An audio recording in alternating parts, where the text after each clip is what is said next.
freeze warnings I know. for Tippecanoe County. It's nuts. Well, This is the middle of May, man. I know. It's May. It's time to go away. I tell you. Yeah, I agree. Let me turn this light off. Yeah, who'd have thought at this point? But up is down and down is up, right? That's right.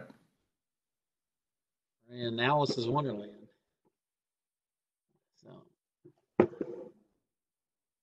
So you selling anything? We're selling a little bit. Yeah. So yeah. What kind of work? We're getting a little bit of federal work, and then we've got some private owners that they're allowing us to go in. A lot of them have started back up by now, but they were allowing us to go in. We had to go get keys and things like that, but they were allowing us to go in and get just general maintenance and all, get all that done. So service agreements. That's good. Where are you at? Are you on target with your monthly revenue? Are you ahead? Are you behind? We're still on track. As far as construction goes, service we're cut by a third. Is that right? Yep. What are you doing about that? Well, not to blame it all on COVID either. I mean, the weather here up until maybe Friday, it's just been mediocre. The phone calls are not coming in. So yeah, I mean, damn it, if it's not going to get hot, how are we going to make any money, right? Right. It's got to get hot. It's got to get cold. But we're expanding in the Columbus market, and it's funny because the day I think all this kind of when everything evolved and broke out, it was like I think on a Wednesday, maybe a Tuesday. Well, that Monday, our new Columbus salesperson started. So yeah. Cold calling and stopping by, it's been tough. Yeah. So it's funny. This reminds me of a conversation I had earlier today with a CEO from another company, and he actually right about the same time he hired two new senior guys. One guy to be his senior vice president of industrial technology, and the other one to be his senior vice president for business development. Brand new, and these are high dollar guys. And I asked him today. I said, "So what's the duration of the honeymoon period, right?" Not really, because COVID or not, we got numbers to hit, buddy, and if we're paying people the money we're paying them, we got to hit the numbers somehow. Mm-hmm. And so I asked him, when's the honeymoon period over? And he said, well, they were just coming up on 30 days, and so he said, well, now it doesn't his answer doesn't surprise me because he and I were talking about it. What's he going to say? I don't know. But I think it's getting close to the time for the honeymoon period to be over, and it's like, okay, we still got numbers to hit, so let's go hit them. So your guy in Columbus, is he? So he's in charge of sales for Columbus, or just part of sales for Columbus? Part of sales. We never had a sales in Columbus. It's actually a she. Okay. So she's from that area. She's from that market. So yeah, it's been a rough start for her. Yeah. But I mean, as far as the books and backlog and revenue for what it's looking like for April, I mean, we're still looking good. But again, we get down to the efficiency counting, and believe it or not, like it took a major upbeat 2 weeks ago in our efficiency. It's almost like the newness wore off for a lot of the field guys. Yeah. And I'm not saying it's like right back up to where it was, but it just took a drastic jump up. It's almost like the guys kind of got over the newness, and they talked about it enough, and the coffee talk and the worriness, and I'm not saying it all went away, but it did make a major strike up. So that's good. So a strike up from a drop, though, right? Exactly right. So we're not back to normal, but definitely looking better than what it was 4 weeks ago. Well, that's good. I just flashed on a funny thought. It's like, well, wouldn't it be great if productivity was actually better than pre-COVID, right? Right. Like hell, let's have more pandemics, you know. Mhm. But I don't think anybody's seeing that. So It's like a stock market drop of 50%, and then you gain 50%, you're not back to even. right, that's right. No, that's 100% gain, isn't it? Hi, John. How you doing? I'm all right. It didn't rain today, so children were able to go outside. I'm assuming it's going to get cold out your way too. Are I you think falling for that? I think more of that's coming, yeah. Yeah. Well, they got coats, right? That's right. Yeah, 90% chance of rain tomorrow. Tomorrow is what, Friday? Well, that's a school day for them, John. Actually, it's not. The distance learning program has no planned activities for Fridays, but she does have some schoolwork to do. Really? Why do they not have anything planned for Fridays? And, Are they typically on a block schedule during the when she's regularly in session? she has an hour with her, homeroom teacher, 9 to 10, and then half hour to hour sessions with all the different specialty teachers throughout the rest of the day. Okay. But it still only amounts to like 3.5 hours of actual face-to-face with any teachers. Is she adjusted to that? She has. She's done pretty well with that. Alexander is sad that he has lost his big sister who always paid attention to him playmate all day. But he's learning to see everybody's learning from this, right? This is yeah, we're all just getting better, right? hmm Well, one can hope, right? Yeah. I had some experience in reading contract language today as I reviewed our vacation rental agreement because the owner of the property decided that they were not going to be renting to anyone this summer. Oh, really? Yes. Uh, is that in Ocean City? Yes. Yeah. Yeah. So that's a annual trip for you, right? Yes. Different location than usual, but we now have a contract for another place. So you sue the bastards? Their contract language gave them an out. So after seeing the clause, it's like, if we pushed hard enough, they could push back. It's not worth all of our time to do that. Yeah. Just go someplace else. So so you're still planning a vacation away. So that's good. What is that later in the summer or earlier in the summer? August. Okay. So you figure you can distance yourself on the beach as long as you're not near any Yeah. major condominiums or just do Having takeout food. having a cookout with 20 of your best friends. Yeah. So okay. All right. Well, it's time to get going. So say good evening, everybody. But I'll let John go first. So good evening, everybody. John, go first. Good evening, everybody. I am John Zink with the PHCC Educational Foundation. Thank you all for joining us here again. This is our series of webinars, live discussions on surviving and thriving in times of crises. I want to thank you for being here. I want to thank Kirk for putting these sessions on for us with lots of great information. As always, remember it's a discussion. We all get the best out of this when there's lots of participation, lots of sharing of what's happening in your world, questions you have, issues that you're dealing with, situations that you might have some insight where you can share with the rest of the attendees. So make sure that you're talking. And as you're talking, just remember this session is being recorded. So as you're sharing, just please don't share anything that you don't want to be public information. These are recorded, they are posted on the internet, and nothing goes away once it's on the internet. Please remember now to hit the mute button. When you're ready to talk, just hit the mute button again so that we can hear you. But when you're not talking, always have that mute button on just so that the background noise doesn't interfere with the rest of the session.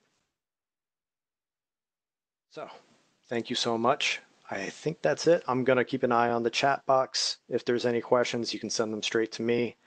Otherwise, I'll set Kirk at it. Thank you, Kirk. Thanks, John.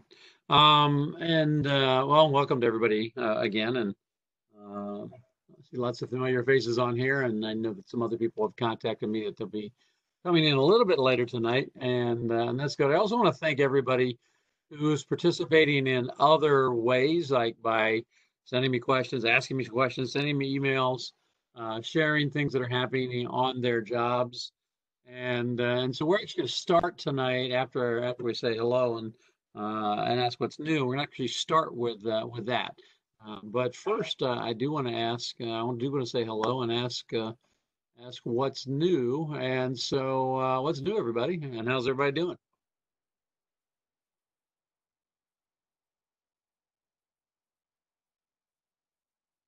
All right, I'll wait. What's that?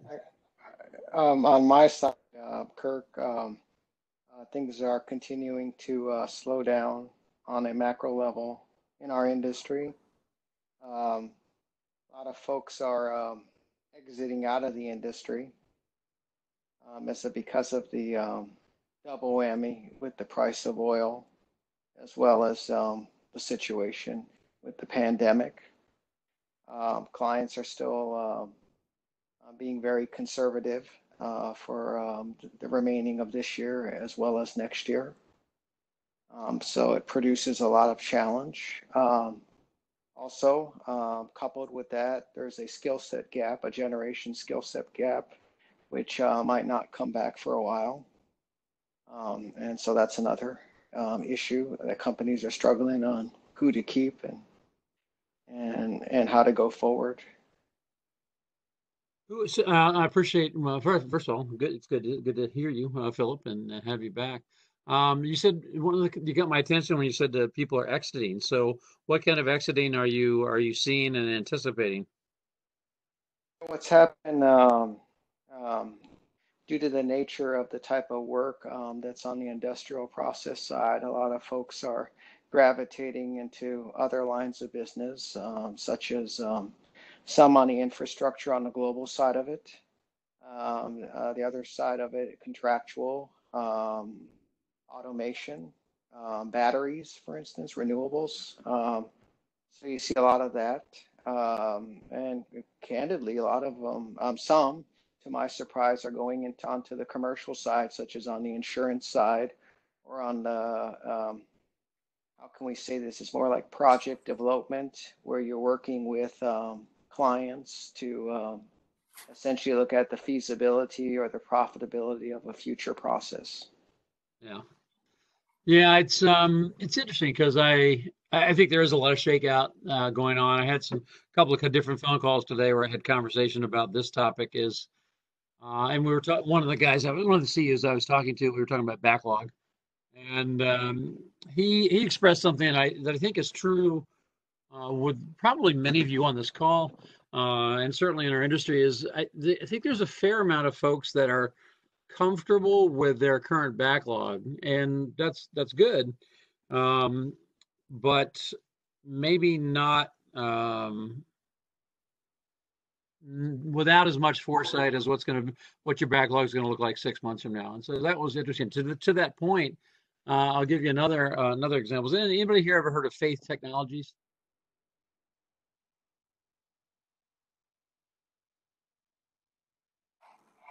No. Yes. All right. So if you have some spare time or whatever, even if you multitask while we're doing this, Faith Technologies is a very large electrical contractor out of Wisconsin, and so they're close to $1 billion. And so I've done a fair amount of things with Faith over the years, and consulting and having them in my classes and things like that. And so they're about $1 billion, just under $1 billion a year. This week, they kind of shocked their world, and they eliminated 150 senior management positions. So from senior project manager up, and that's pretty staggering. So So when a company like that makes as drastic of a cut as that, certainly gets my attention. Now, since you don't know them, of course you don't get to be $1 billion company without having some good strategy and with being successful with marketing and sales and things like that. But if you all remember last week, we were talking about different marketplaces, different market sectors, not marketplaces, but different market sectors. And I gave you a number of graphs and a whole bunch of data about market sectors. And then I encouraged all of you to go and look at your market sectors and what you were thinking about in the future relative to market sectors. And so, if you were to brainstorm what you think based on what we did last week, and then just what's in your head, what you think strong market sectors would be for our industry. What would let's just hear a bunch of you just do a stream of consciousness on brainstorming what you perceive to be strong market sectors. I would say the renewable side, and that's been going on for at least, it's almost now a decade. Okay. All right. So renewables, what else out there? I would say data centers, Kirk. Okay. All right. And so data centers, give me some more. Healthcare. Healthcare. Okay. Give me two more. Kirk, what about manufacturing? Yeah, I think that's actually a good answer, and I think manufacturing actually is going to pick up. Although with supply chain issues, we're going to see some bumps in the road. I think that's a good one as well. So, do we mean like modular manufacturing? So like pre-built office spaces that can be just assembled out in the field? Yeah, I wonder if I would. I'm trying to think. I like the question because makes me think. Do I consider that a market sector right now, or I consider that more a way of delivering construction? I would say that's a way of execution strategy. Kirk, my thought on it is, I guess it just depends on what the next 4 years look like, but I would think that this administration would bring manufacturing back through this whole thing. Yeah, and I think any administration would, frankly, is we're seeing. I think we've already started to see some manufacturing come back. I think that regardless of the administration, I think with disruptions in China markets and things like that, there's going to be some of that. I don't see, I don't think there's going to be, no matter who it is, I don't think there's going to be a mass.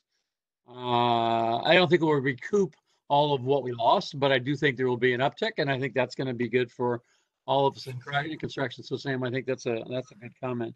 So we've heard most of what I would call the usual suspects, right? So healthcare, data centers. I didn't hear anybody say assisted living or multifamily, although that's been strong for quite a while now. And so I'll call those the usual suspects. So now I'm going to come back to Faith Technology and this company that laid off. They didn't lay off. They eliminated 150 senior positions. What do you think about half of their $1 billion revenue was?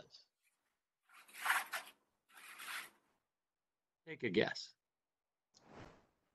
It would be something related to infrastructure, I would think. You know what? At least half of their revenue is data centers. Yeah. And so that's a canary in the coal mine, right?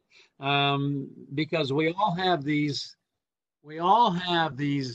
images, imaginations that maybe aren't necessarily data driven and contemporarily data driven. And we'll talk more about that on what I mean by that as we go on tonight. Kurt? Yeah, go ahead. I was going to say, I think, and that's the other challenge, specifically folks that are in the industrial line. Generally, the margins are lower on the infrastructure side and the renewable side, and that's the other challenge that we face on the industrial side. So I'm not surprised by that. I think they're still working it. It's just the margins are tight, so they're probably offshoring that work somewhere.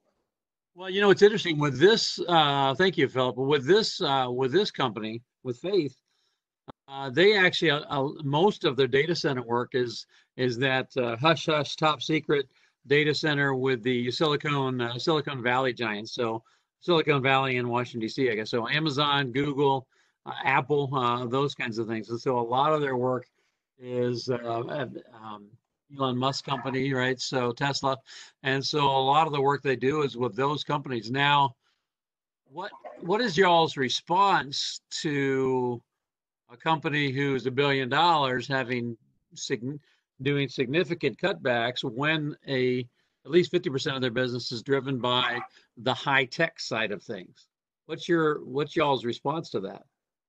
They have a lot of overhead costs and they need to be more efficient. They being the high tech companies or Faith? No, Faith. Okay, well, I don't know that I think there's a part of that is that through all of this, I hope everyone has taken a closer look at their overhead and tightened it up. I want to have the discussion about what, as smart business people on this call, what's your reaction to a company who is severely downrating their projections based on what the high tech companies are doing? I would think people are spending their money somewhere else right now, and not in the high tech. So maybe they're cutting back on expansion or growth, so that I don't know. I guess just to fill out the market, I guess. Yeah. So yeah, I think you're right. Now, of course, for the general the economy as a whole, does that cause anybody to have any thoughts about that? That when Apple, Google, Tesla, et cetera, are freezing projects and putting things on hold, what does that make you all think?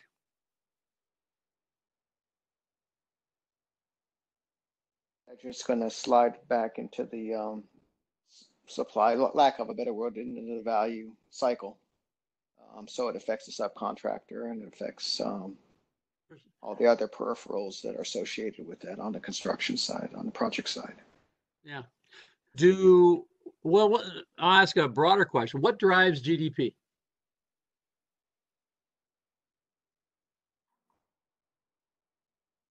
That's a good question to ask because everybody on this call is a business person. What drives GDP? People spending money. Yeah, I mean, absolutely, it's consumerism, right? And I don't mean that in a bad way. In order for our economy to go, people have to spend money, and for sure. And so I hadn't really thought at all about I hadn't thought at all about Apple or Google or Tesla or those companies, and because they tend to be more resistant to over the last 20 years, maybe 25, they tend to be less influenced by ups and downs in business cycles, and so so I think it's interesting. So Kirk, I was going to say, I'm sorry to interject here, but I was going to say one thing I've noticed too, and I saw this working with a conglomerate like that, and that had a lot of high tech lines of businesses, is these companies have started to mature now. And that's the other side of it too. You see Google. I mean, we saw the demise of Yahoo before it was bought out. You're seeing these companies mature more, and so their rate of growth is not as much as it was in the past. Let's say in the mid to late 90s.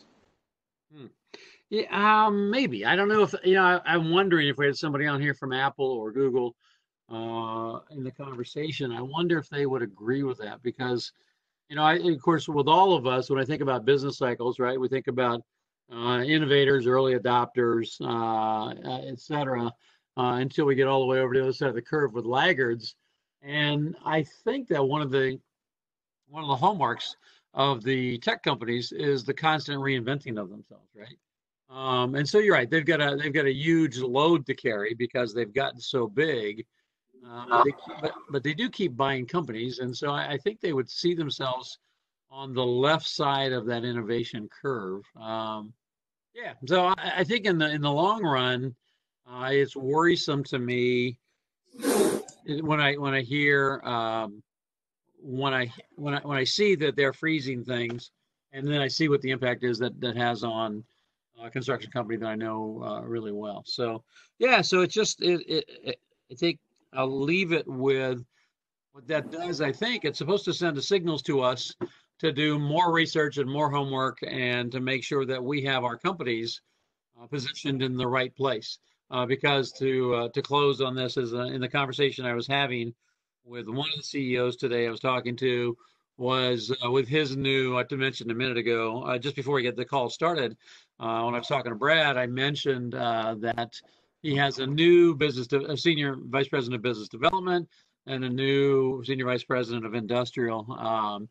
And I was asking about when their honeymoon period was over, and he related to me the BD guy when he asked him that question, a question similar to that.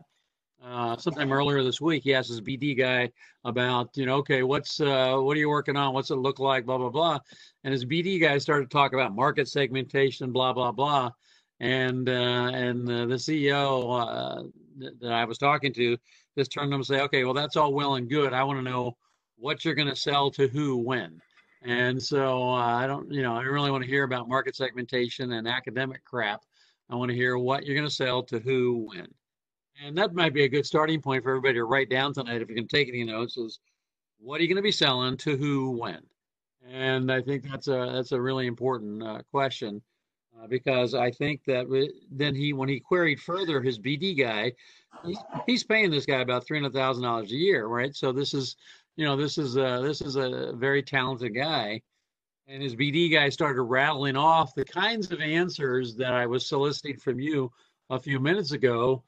His BD guy answered healthcare, data centers, assisted living, industrial, manufacturing, all the things that you just did. And then when the CEO I was talking to, when he gave me those answers, I said, well, how did you respond to them?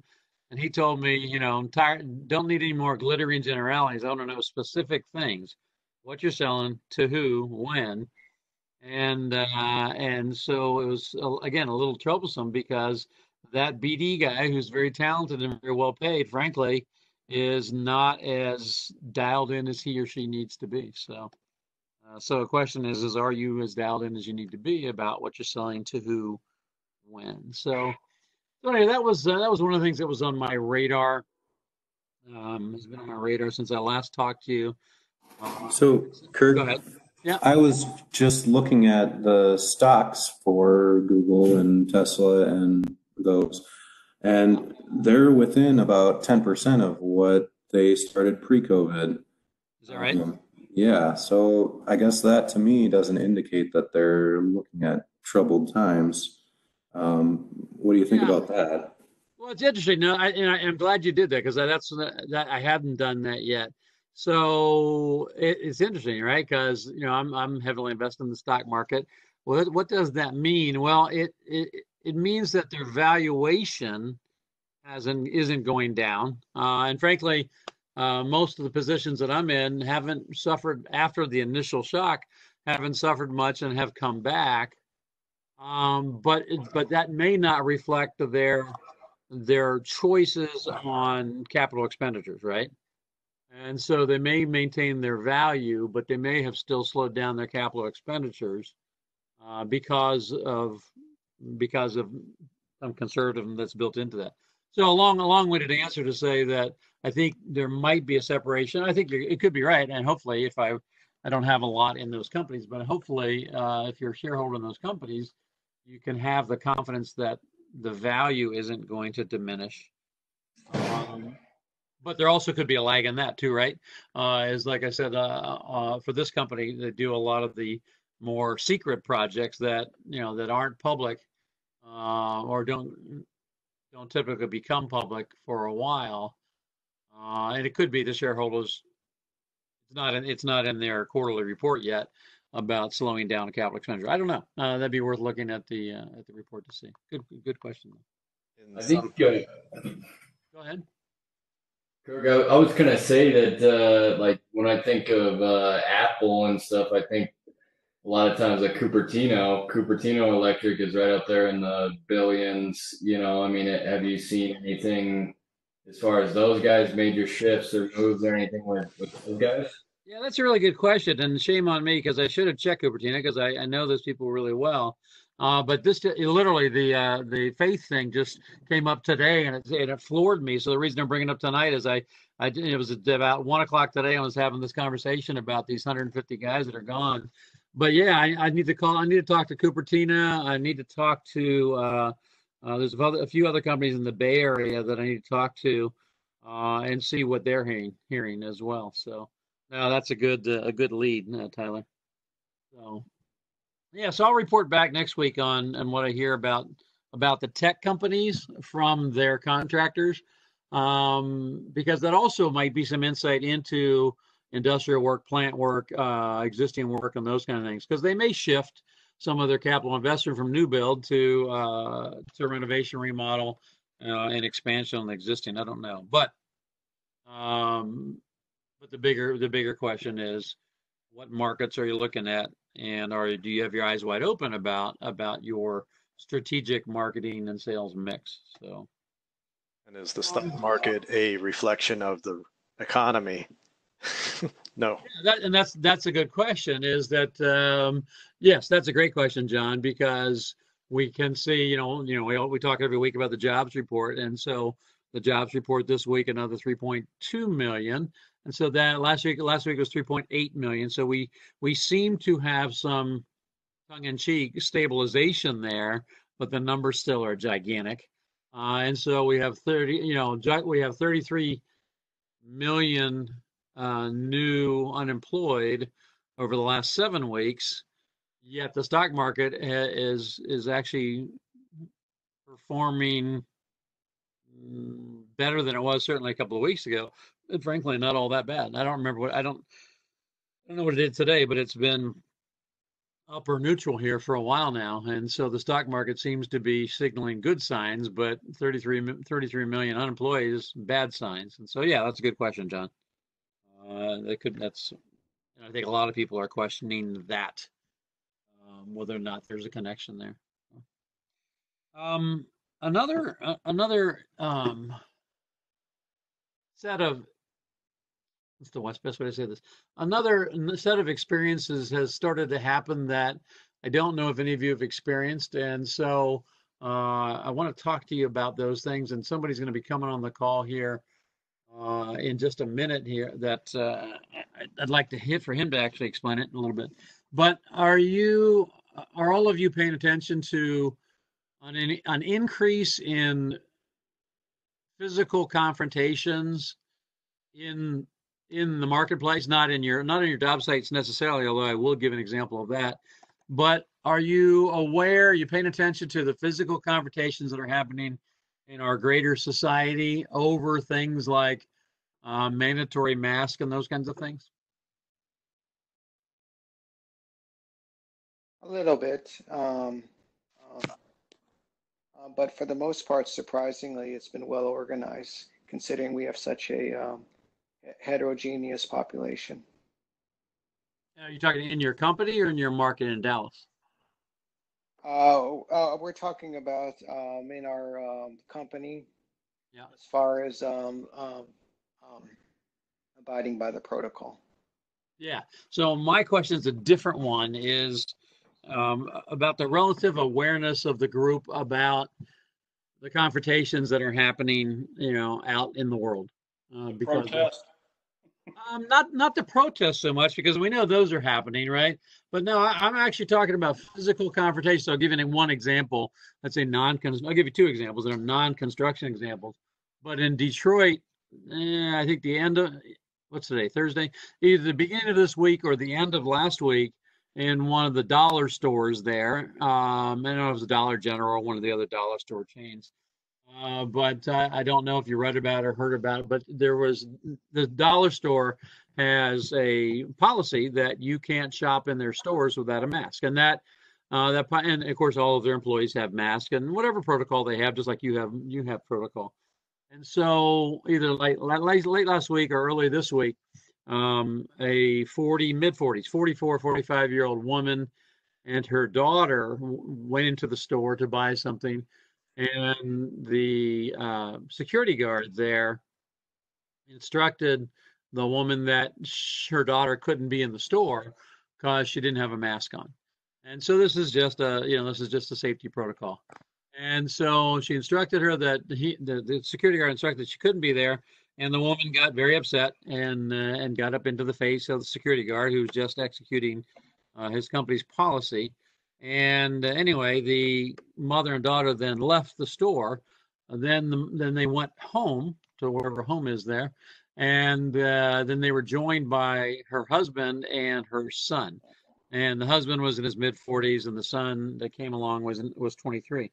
Anyway, to make a long story short, they all went back to the store, and they got into the face of the security guard. Three of them got in the face of the security guard, and the 23-year-old son shot him in the head from the rear and killed him. And so this is an example of violence in society over people. Say again.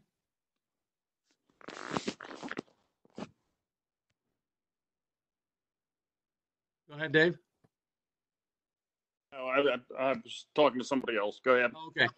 Yeah, so I don't know if you're aware of that, but that's not a one-off thing. I don't know what it is with dollar stores, but this happened yesterday in another dollar store, and so in this case, 68-year-old guy was in the store, and he came into the store, and he was told by this time it was one of the checkers that he couldn't be in the store without a mask, and he needed to leave or get a mask. And what he did is he chose to go up to the checker, and then he proceeded to wipe his face all over her shirt. And so my question to you is this: one, are you aware of these kinds of things happening out there? I guess that's the first question. Then I have a follow-up question. So you guys following any of this? Only what I'm reading. And I did hear about the shooting, but I did not hear about the other one. But nothing around here. But of course, the media is picking and choosing what stories to put out there. Yeah. So I'm glad you said that, Dave, because we're actually gonna come to the whole media discussion a little bit, because I a really good email, really good, intelligent email that I got. I guess my question is, without politicizing it, what difference does it make? What difference does it make whether or not we think it was a cherry-picked example? What difference? Because my question was about violence in the workplace, and this happens to be in the retail workplace. Violence in the workplace about things like safety protocols. So I guess that's my question back to you, Dave, is who cares whether that's Fox or MSNBC or CNN reporting that? What difference does it make? It really doesn't, but I think that when I'm saying that they're cherry picking, they're making more out of it than it is. It's an isolated incident, and the way that they're kind of broadcasting it's like everybody's going stir crazy and going to the extremes. And I think that I've seen some, not necessarily tied to this, but some over the years about, when safety glasses first came out and having to have them on, and there's areas to where you get up there and they start getting fogged up and the guys are taking them off, to where, some heated discussions and some language, and the superintendents are running guys off the job because of it. But I've never seen it get to where it spills over to a physical altercation like some of the stuff that's happening now. All right, so that's why I'm bringing it up is a couple of comments, and I appreciate the conversation and the comments, Dave. I wouldn't be bringing up if I imagined that these are just very random and irregular kinds of things. I bring it up because the how we're moving forward in the new normal on job sites matters. And it is my concern with my employees that we don't have physical altercations or any kind of attacks, assaults, etc. And so one of the things I think that we get inured to for all of us is that whatever place we're living in, wherever we find our information, it becomes self-validating. Statistically, those two events that I recounted could be outliers, and they could be the only two incidences we've had in the entire United States where people who are asserting their non-mask rights are getting into altercations, and in one case, death, for people who are enforcing safety policies. I am 100% certain that's not true, and I'm going to give you another example of that in a minute. But it comes back, I'll put out to everybody, I don't think it matters. I think one incident is one too many. So now I'll give you an incident on a construction site this week that I know for a fact is true. And so on this construction site, a very large project, the subcontractor's contract on the job is $20 million. And they're an electrical contractor, so the entire project's, probably 200 million or more. And so this employee is a project manager, and so the project manager drives on. So this is in California. So the project manager drives on the job site, and jobs opened up again this week. And so they open up again this week, and so on Monday, project manager's driving onto the job site. And this is a project manager whose company has a full set of COVID PPE requirements and standards and so forth and so on in place. And this is a project manager who doesn't violate those procedures. So the project manager drives onto the job site, and so it's a large job site. Goes from where they first enter the job site over to a parking structure. Where obviously he's going to park and then go on into the job. And an employee for the general contractor, when he gets to the bottom of the parking ramp, an employee from the general contractor waves him off with some energy and vigor, and tells him he has to go back up to the job site entrance, which he then does. And so then he goes back up to the job site entrance, at which time a superintendent for the general contractor comes over and knocks on his window, and so the project manager rolls down the window, and the general contractor superintendent gets in the face of the subcontractor's project manager and starts screaming at him, "Did you wash your hands?" Now, there is no problem so far, other than perhaps the way that this occurred, because if the concern is about whether someone washed their hands going onto the job site or before the end of the job site, I'm all on board with that. The project manager responded by saying, "Yes, and I have my hand sanitizer right here, and I'm going to wash my hands before I get out of the car and enter the job site again, as per our company policy." And anyway, when the project manager held this hand sanitizer up, the personal hand sanitizer they had in the car up, the superintendent for the general contractor became incensed and felt as if the project manager was being disrespectful to him. So the superintendent for the general contractor then proceeded to pull off his face mask and then blow a kiss to the project manager for the subcontractor. This is all a true story. This all happened on Monday, and so proceeded to blow him a kiss and tell him to get off my job site. Okay, so this all seems pretty freaking weird, and also pretty aggressive. And in my opinion, well, I'll ask you all your opinion. How do you all feel? How would you all feel personally either personally or if this happened to one of your project managers or frankly any one of your field employees. So if a general contractor superintendent pulled his mask down and then blew a kiss to one of your employees, how would you feel about that? Somebody higher up in the GC would be getting a call. No doubt. No doubt. I agree with that. What about the rest of you? How would you feel?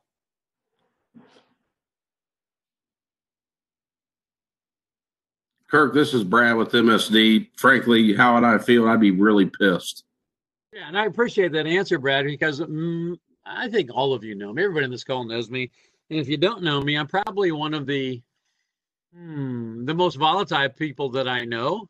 And back in the days when I was either a foreman or a superintendent or project manager, we'd have been at it right then.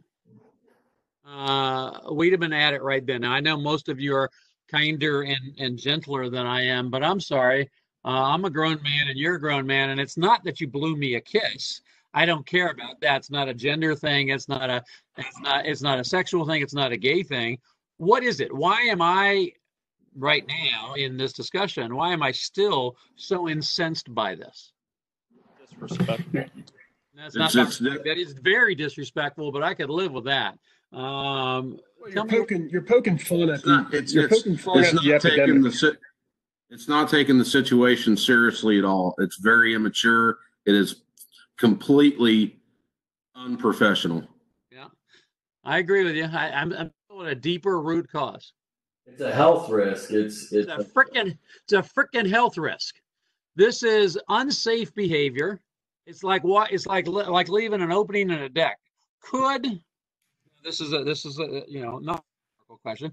Could this superintendent who did that be a carrier and not know it? Absolutely. Yes. Therefore, he didn't just. Now we're not talking about getting something in your eye and losing an eyeball or losing a finger. That guy could die. Now, the likelihood of it, we're not going to get into statistics and the math of all that, but I'm sorry, this is an assault. And when if you go on Google, which I did after this happened, after I had this conversation on Monday, if you go on Google, we're not seeing people arrested for non-face mask type assaults, anti-COVID, blah, blah, blah, or anti-mask, blah, blah, blah. We are seeing now quite a number of arrests where police officers are arresting people who are spitting in their face or in this case, blowing in their face would be particulate. So I'm pretty sure that if this was a civilian to a cop, that person would have been arrested. I'm pretty sure of that. And so my point is that I have a couple of points here. One is, how do you feel? And this is why I brought up the issue about violence in the workplace. Is I'm pretty sure that you have superintendents or foremen or craftsmen who work for you who might not have as much restraint as you would, or maybe I would. Who, if you did that to me, it's quite possible I'd lay you out. Do you think that could happen? Absolutely. And so I also think that could happen. And now we have a whole nother situation where your employee, let's say it was me. If I laid that guy out, I'm going to get arrested. I'm frankly willing to do that if you cross that kind of line and threaten my health or my life or my kids or whatever. But I'm going to get arrested, which means I'm probably going to lose my job. Which means then your company's going to probably be in a lawsuit, both from the employee for losing their job, but also for the employee because they've been exposed to a health risk. Plus, you got 3 or 4 or 5 or 6 different possible lawsuits here. And so the reason I'm bringing it up tonight is not the specific incidents, but to raise the question about something that probably many of you have not thought about. And frankly, I hadn't thought about much about this at all. Now that we're seeing, someone needs to mute their mic because I hear dishes in the background. And so probably what most of you haven't thought about is, do I need to have HR, or if you're a smaller company, do I need to go and make sure that I address this with my guys and say, hey, it's quite possible that you're going to encounter someone on your job site who challenge you, whoever that is. Can you mute your mic, please?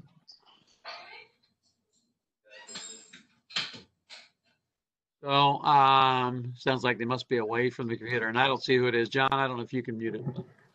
Anyway, so I think you need to get out to your guys and need to in a weekly foreman's meeting or a memo or whatever, say, hey, look, it's quite possible that you could encounter a confrontation relative to mask wearing, or you could initiate a confrontation if you aren't thinking about this.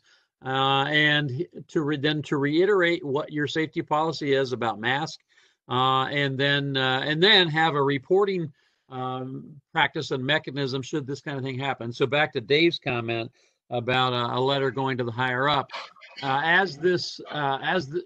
Shortly after this happened, the project manager then wrote a report, a detailed report about exactly what happened, point by point.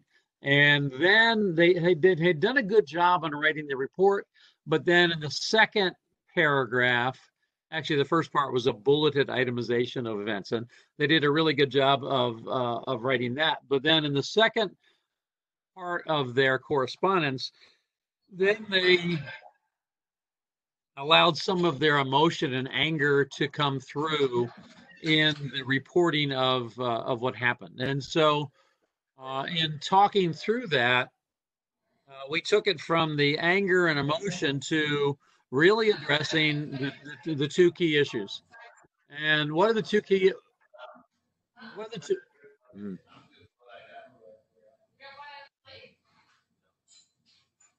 John, can we figure out who that is? Is that possible? It's Dan. Dan McGuire. Okay. I've emailed him and okay, thanks. got him a message. All right.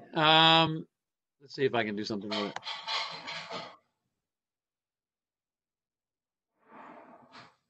Right click on his name and might be able to give you the option. Yeah, I've got to get to his name. I don't have that up right now. So. Just while you're doing that, there was a news story in March about a woman intentionally coughing on food in a grocery store and being brought up on terrorism-related charges. Yeah, and that's exactly right. She coughed on a bunch of different food, and she was actually arrested on terrorism charges. And so, there's all kinds of issues about, well, are the police and Homeland and all that kind of stuff only going to enforce it when their personnel are being challenged? And I don't even want to get into that. But the bottom line is, we know this, is that according to the criminal code, spitting on someone is with intent is assault. And so I don't want to go too far down the criminal code piece of it, but I need everybody to be aware that, especially as the politics of this heightens, and the politics of all of this is heightening, the politics of opening up again is heightening, it is possible that your workers may be in a situation that turns volatile. And I think at the very least, you need to remind them of what your policy is, and then how it should be enforced, and what to do in the event that they are in that situation. Nick, go ahead. You have a question. Nick Hanko. Yep. So things have really went south up north here. All right.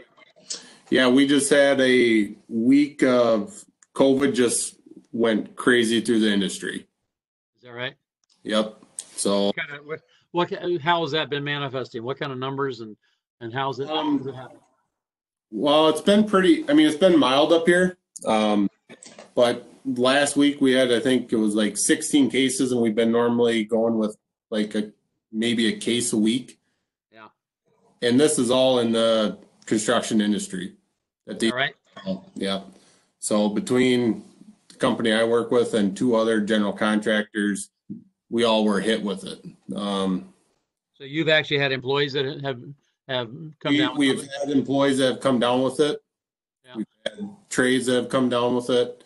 So it's been nuts. We implemented the mandatory mask the minute that this kind of came about last week, and we've had the whole little bit of a pushback on some trades. Yeah. Depending on what kind of work they're doing, but you're starting because the physical nature of their work, is that what they're saying? Exactly. Yep. And then you're getting the guys that are like, well, how come those people over there aren't wearing them? Yeah. Well, that's nothing to do with us. That's Excel Energy running lines now, outside of our project that they're doing on their own. And then it starts to get to that confrontational of, well, why do we have to do it then? Well, you have a contract between you and I'm telling you that you're going to wear a mask.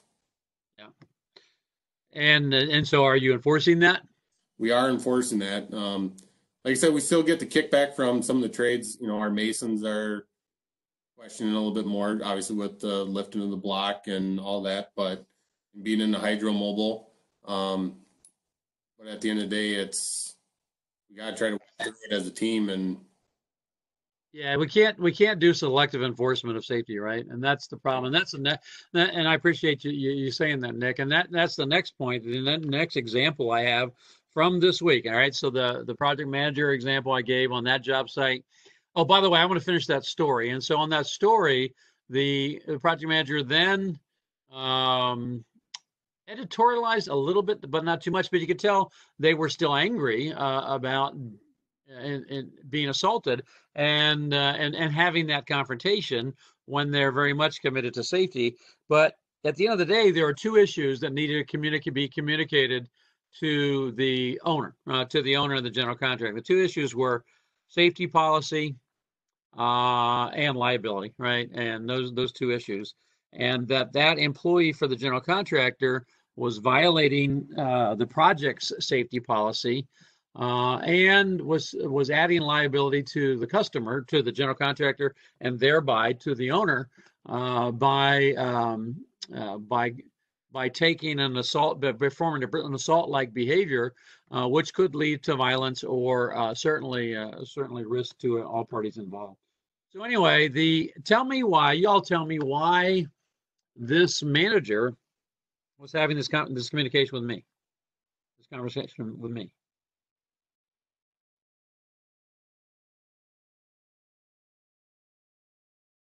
This is important to all of your companies. So this was the project manager, and on this call, some of you all are project managers, some of you all are owners, some of you are vice presidents, etc. But this is the project manager. Why was he having a conversation with me? What do you think he was concerned about?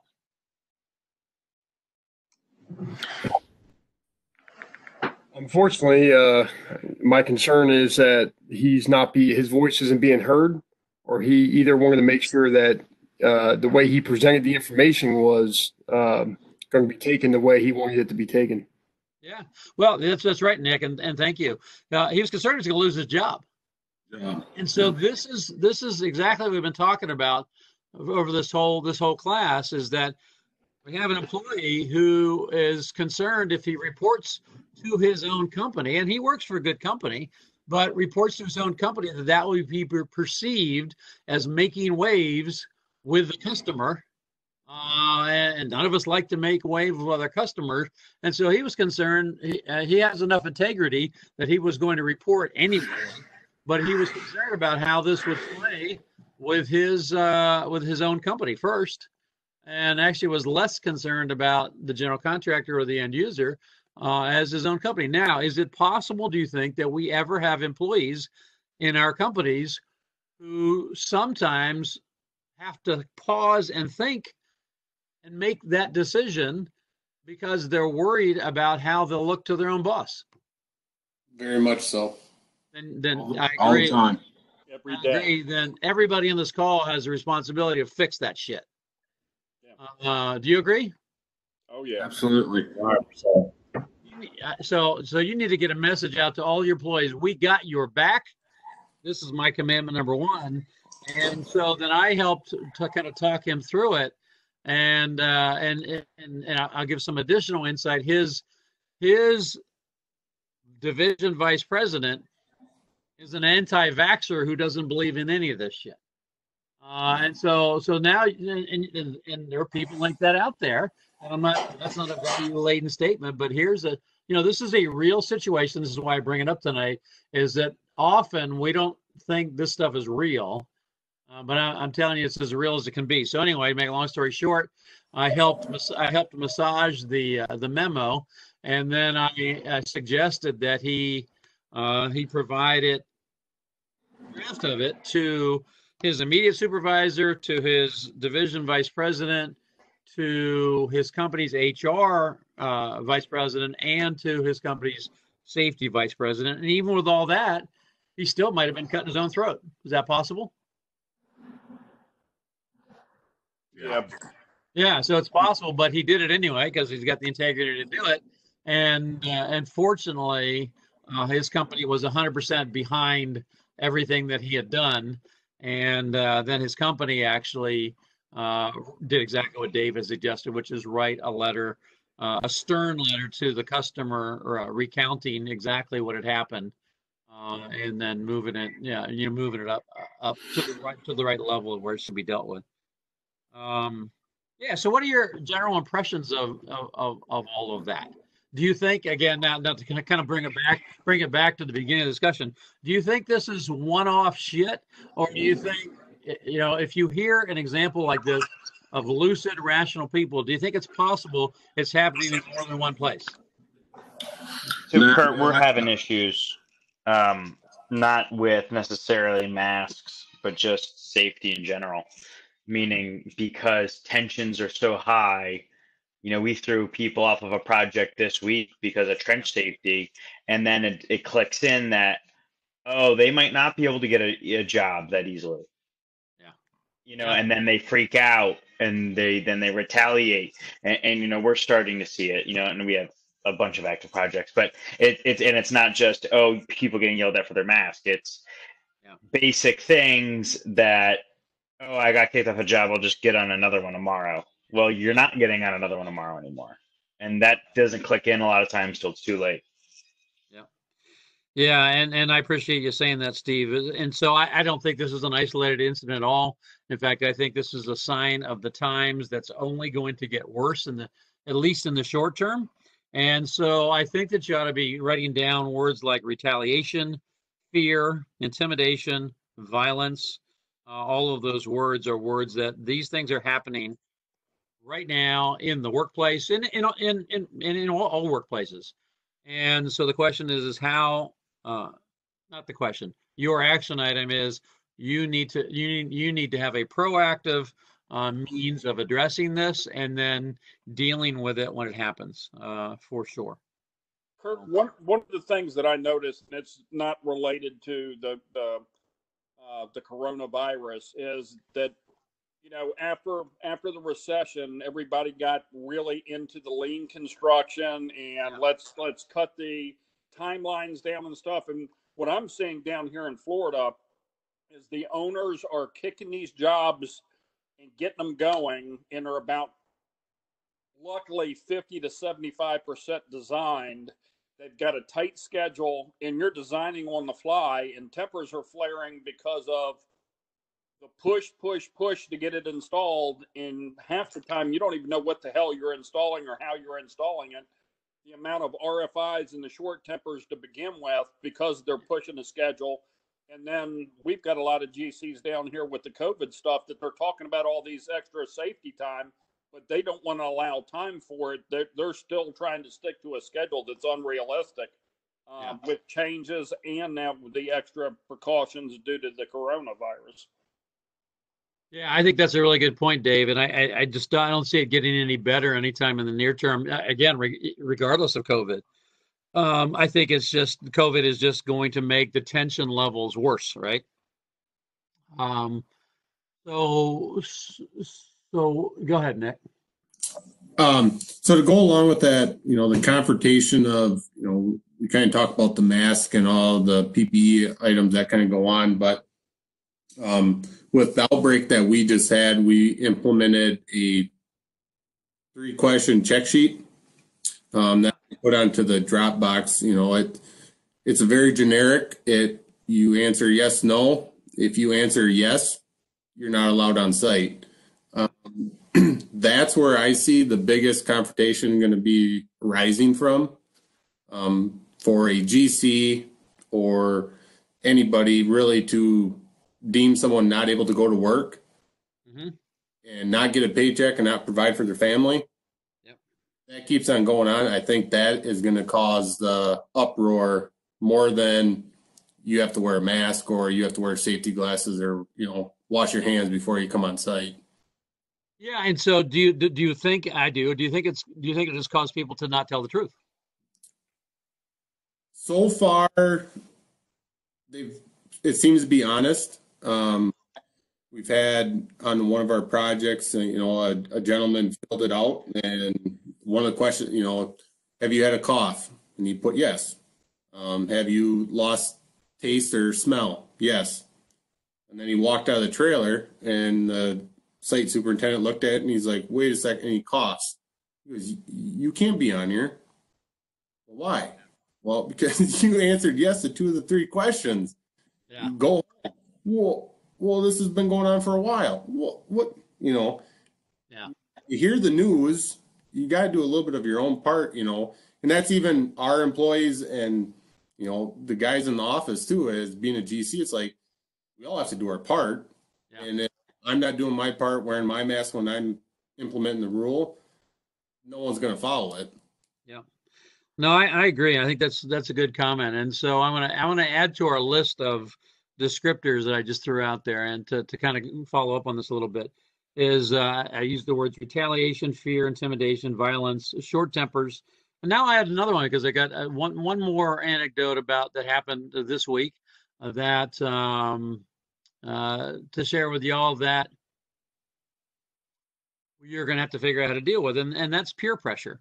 And so when I talk about peer pressure, so y'all know that, I'm on the board of a utility, and on this utility we've got a couple of different divisions, and so we've got the big line division, and we also have a broadband division, and so we're doing just a lot of installs, right? And so we have probably $50 million, which isn't a lot, but $50 million worth of installs to do, which requires installers from our company, from the utility, to go into people's homes. And of course, the utility has well-developed PPE, COVID PPE requirements, that were above and beyond their prior PPE requirements. And so we had an incident this week where something was going on, and there were 3 employees from the utility who went to a job site to an older couple to install their system for them. Right now, that required them entering the home and what have you. And the utility company, our utility, my company, has the requirement for mask, but the state of Indiana doesn't have mandatory mask. And so the personnel, the installation personnel, came to the job site, and they instructed the customers, hey, we have the customer said, hey, we want to make sure we maintain 6-foot distancing. And the employees, the installer said, yeah, that no problem. And then the installer said, hey, we have masks in the truck too, and we'll wear masks if you feel like it's required. All right. And so the customers said, no, that's okay. Now, as long as we maintain social distancing, we're good. All of you, tell me about your response to that, if it was your company, and 2, if you see any problem with that. Kirk, this is Chris with Burns and McDonnell. If that's my guys, if I'm an owner and those are my guys, I mean, right away, I'm not okay with that. I mean, I'd make it mandatory no matter what. If you're client facing going into residential customers' homes, no matter what, you're wearing proper PPE, face mask, the whole 9 yards. I mean, I think you're just opening yourself up for a world of issues there. I mean, if a couple comes down with a cold or, whatever kind of crazy stuff happens, I mean, what's the first thing they're going to say? Oh, I was exposed to such and such company. They didn't have PPE on, and then you're liable potentially. Yep. No, I think that syncs up perfectly with where I'm coming from. I think it comes back to it's actually the same two issues that we had in the California example. Is it's about safety and it's about liability. And why do you think that the customers said, no, no, no, don't worry about it? I think maybe they were probably a little bit, I don't want to say intimidated, but three workers come into your house. They're maybe trying to help you get some work done for you. So you're trying to accommodate them a little bit Yeah. of social interaction there. So you're trying to make them comfortable in your house. I mean, that'd be my best guess. Yeah, I think you're just spot on because, and that's why I use the phrase peer pressure because I think it boils down to all of us. I think I can say all of us. All of us feel kind of stupid wearing a face mask. Would anybody agree with me? Absolutely. Yeah. Yeah, we all feel stupid wearing a face mask to a store or whatever. My wife and I both have face masks, and we haven't gone out much. But when we have to go to the grocery store or whatever, or the liquor store, we wear face masks and we feel stupid, but we wear them anyway. But this is a peer pressure thing, and I put it all on my own company, the utility company, for my guys, and they're all good. All three of them are good guys who, because it was optional, probably that subtle, unintentional peer pressure caused the customer to say, no, no, no, don't worry about it. I think you have to fix your policies. In my utility, we have to fix our policies. They shouldn't be putting the customer in that situation. Do you all agree? Mandatory from the company and optional from the state? Yeah, so that's a great question. Yes, the short answer is yes, but when your employees hear the state saying it's optional, then it's still a company policy, but then people start to interpret, as always happens with safety, right? Oh, and I get that, but so my last employer, Kiewit, it's mandatory to wear gloves and glasses, a second and hard hat as soon as you step on a project. Yeah. Now, and a lot of companies are task based. Well, for gloves, Right. and, Yeah, and basically Kiewit's stance is if we're making them take a finishing nail and hammer it in, you can write with your pen with a glove on, and it's just how it is. You have to get used to it. That's how we are too with my construction company. Is it's just 100% gloves, 100% of the time, full PPE, all the 100% of the time. You just have to have the right Everything gloves. is ready for you. Say again. Yeah. Yeah, and that's. Can you hear me? Say again. Can you hear me? Yes, I can hear you. Okay. All right. I can't see everybody.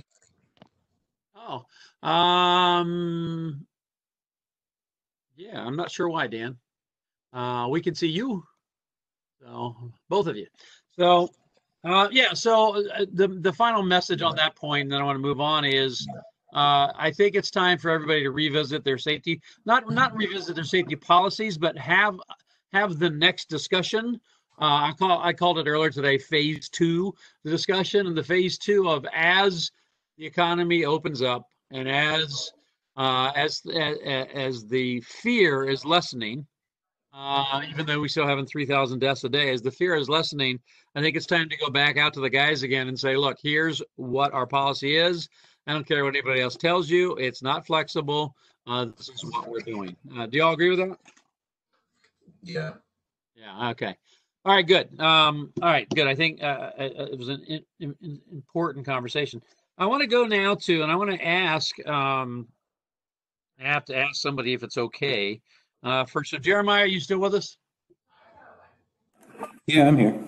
Good. So Jeremiah, you sent me a thoughtful email on Monday, which I just shot you back a response about an hour before this class, and I think it was a good question, and so I'd like to talk about the question a little bit, but then also let that take us to some instruction. Are you in general? Are you good with that? Yeah, that sounds good. All right, good. So everyone, just bear with me. So I really am thrilled that people are willing to share the questions that you are and the conversations, and I've had other good calls as well. So I want to bring this up. So I'm actually going to bring up the actual email.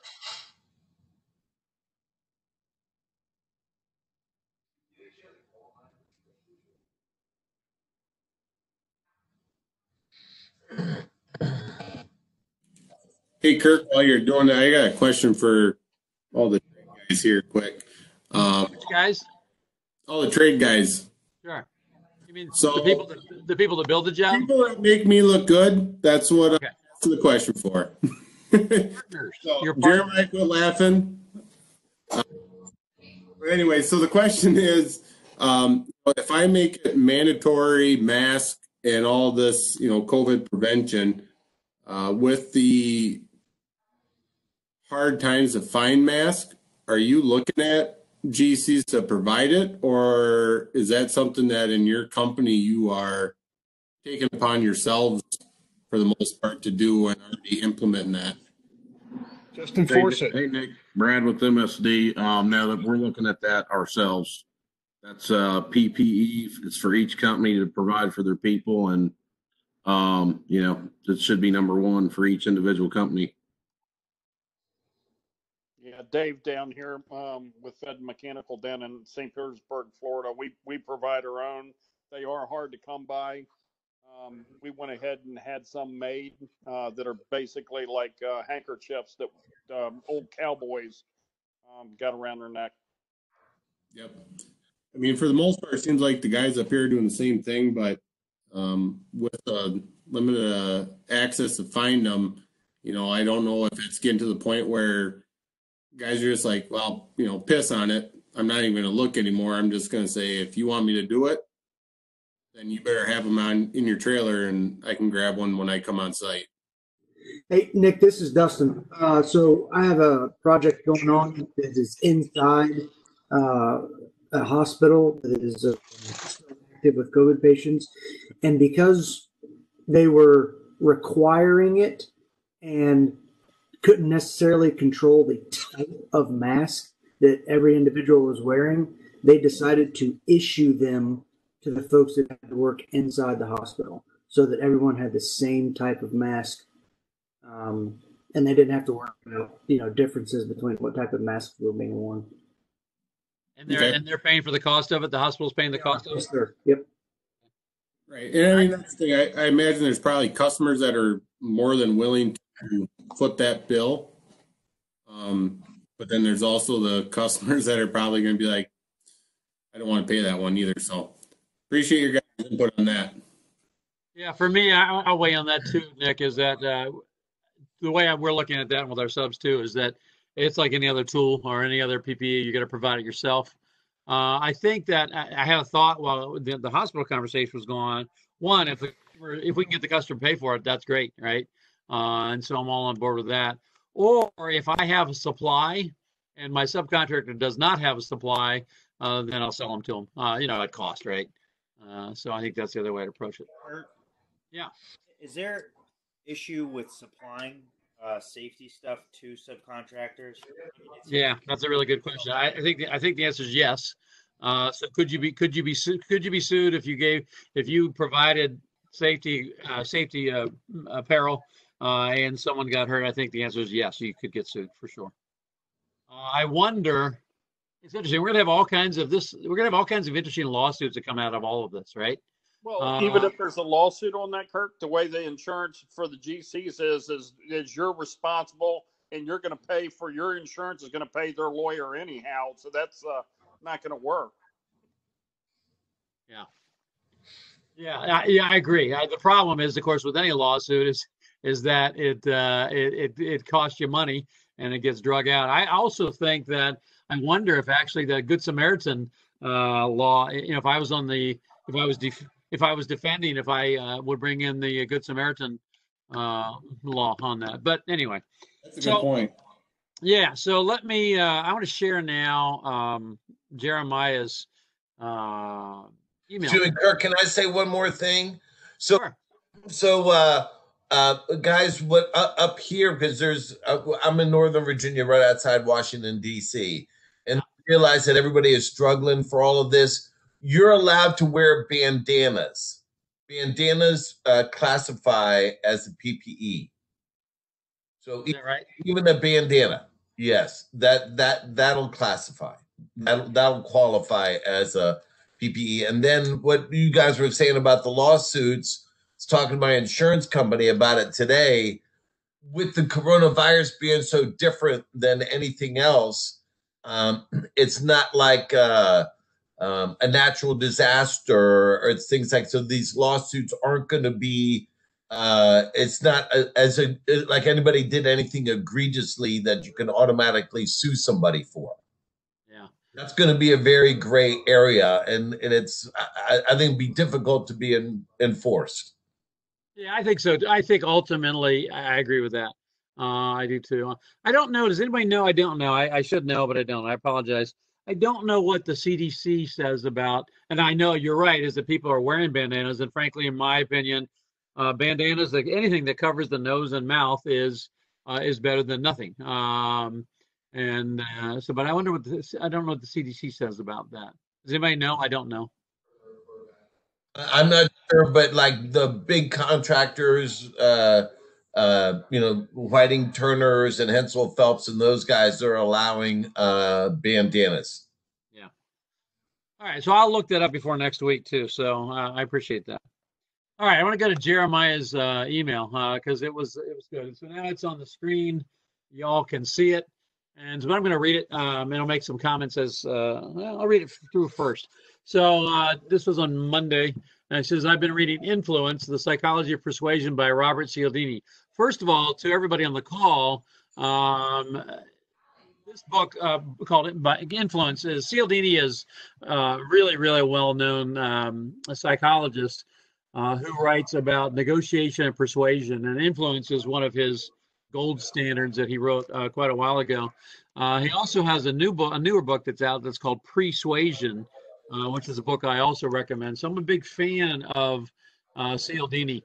And so then Jeremiah goes on to say in chapter 7, they discuss scarcity, or in this case, a censorship, in order to create a want. In this they state, and I'm paraphrasing, a particularly cunning individual or individuals might attempt to get their argument publicly censored in an attempt to psychologically persuade people who have never heard the argument to agree with their standpoint. This immediately reminded me this is Jeremiah, of his question last week regarding those San Bernardino doctors. They had posted this interview, and relatively soon after it was censored by YouTube, causing an uproar of the community. When I went to watch the video, I didn't have a clear head anymore, and it was infected with a bit of rage. How dare they censor my ability to learn and think critically? I think that's a really honest comment. I know this is dangerously close to a political argument, and most of what we discuss is, and my intention is not to argue politically one way or the other. I'm simply noticing the correlation between what they mention in this book as persuasive and how people could and most likely have used it to change the way that we think. My concern here is, as a population, have we been persuaded to think about COVID in a way that is intentionally harming the nation, or is COVID really as scary as news sources have portrayed? So what I don't want us to do is I don't want us to have a conversation, especially about the last two questions. The reason I wanted to raise this is it gives a perfect opportunity to talk about negotiation and persuasion, and that ties in with everything we've been talking about tonight, because I think we have shifted into phase 2. Phase 1 is everyone was concerned enough about the safety issue that we were shocked as a country and an industry into taking precautions. Now, as we get into phase 2, and there'll be phase 3 and phase 4, then I think we have to move from the shock phase to the persuasion phase of with both our employees and our customers and perhaps ourselves. And so I really liked the thinking that went behind this and the reading that went behind it too. And so I really appreciate Jeremiah asking the question. For sure, media, period, not right media, left media, center media for sure is in the business of entertaining and creating reaction. And certainly social media does that. And so the short answer is, yes, absolutely, Jeremiah, is getting censored could be one of the greatest ways to get attention. One of the mantras that in political campaigns and frankly just in PR in general is there's no such thing as bad publicity, right? I mean, that's one of the old salts in public relations and media is it does good, bad, or ugly. Get arrested for murder, you'll get a lot of PR, and if you want to get your name out there, that's a great way to get your name out there. And so, for sure, persuasion influence is used for both ill and good. Now, so thanks for the question. And so now where that's going to lead to is a discussion that is worth having that fits perfectly with, in my opinion, with the conversations that we've been having tonight. So now I'm going to share a slide deck from something I put together last fall because it speaks exactly to Jeremiah's question. So let me share that.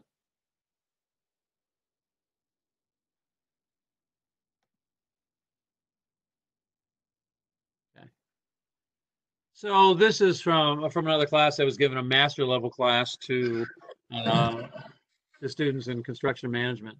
And so I'm not going to, like in the previous classes, I'm not going to open the slide presentations because that tends to hang up on my WebEx for some reason. I'm not sure why. So let me move some things around here. Just give me 1 second. Okay. So I've got on the screen here a number of books, and last week we talked about books. I'm not going to talk about books this week, other than you've got them on your screen here, and I will post this slide deck into Dropbox so you'll have it. But all of these, all the books that are on your screen here are well-regarded books on leadership and on strategy. So Daniel Goleman, Peter Drucker, Roland Rust, and Theodore Levitt, those are all good marketing books and leadership books. So 2 of them on marketing, 2 of them on leadership. So I think those are both worth reading. This is where I wanted to get to because it speaks really to Jeremiah's question and the whole idea of persuasion and influence. And so what you see on your screen here is the slides entitled on negotiation, persuasion, and leadership. And so I've got some books for you to read, and you should read them in the order that I have them up here. And so there are 3 different ways of looking at negotiation, persuasion, and leadership. And all of you and all of your companies do all 3 of those things. And so we have classical thinking on these 3 things. And so a couple of books that are classic books, seminal books on negotiation and persuasion are Getting to Yes by William Ury and Influence, The Psychology of Persuasion by Robert Cialdini. And so the second one was the one that Jeremiah is reading. So both of those books are cast in what's known as classical thinking and negotiation. Then we have the next book, which is some contemporary thinking on negotiation. And you all have heard me reference this book before called Getting More. And I'm sorry, not this book, the next one. You haven't heard me talk about this one. This is called Getting More by a guy named Stuart Diamond. And this is a really good book on persuasion and negotiation as well. So how to be a more persuasive person in work and life. And then some radical rethinking on these topics. And so Never Split the Difference by Chris Voss, who was the FBI negotiator hostage negotiator we've talked about before. And then we cycle back to Persuasion, a revolutionary way to influence and persuade by Robert Cialdini, which is one of the classical thinkers. So I put those on the screen for you to think about a logical progression for you in your ongoing learning about negotiation and persuasion and leadership. So there are the books that I talked about. Another really good book that's a lot deeper. So these 5 books that I recommend here are all what I would call popular business books. And so popular business books are fine. Many of them are good, but probably about 80% of them are crap. By crap, I mean not well researched, not well written. All 5 of these are popular books, which means that they're less academic and less theoretical and easier for everyone to get their head around. And so they're quicker reads. And so those 5 are quicker reads for everybody. If you really want to dig down deep with one of the classics That's a much more difficult read that is much more annotated. Annotated is Bargaining with the Devil: When to Negotiate, When to Fight. And this is by the fellow that was the director of the Harvard Negotiation Research Project.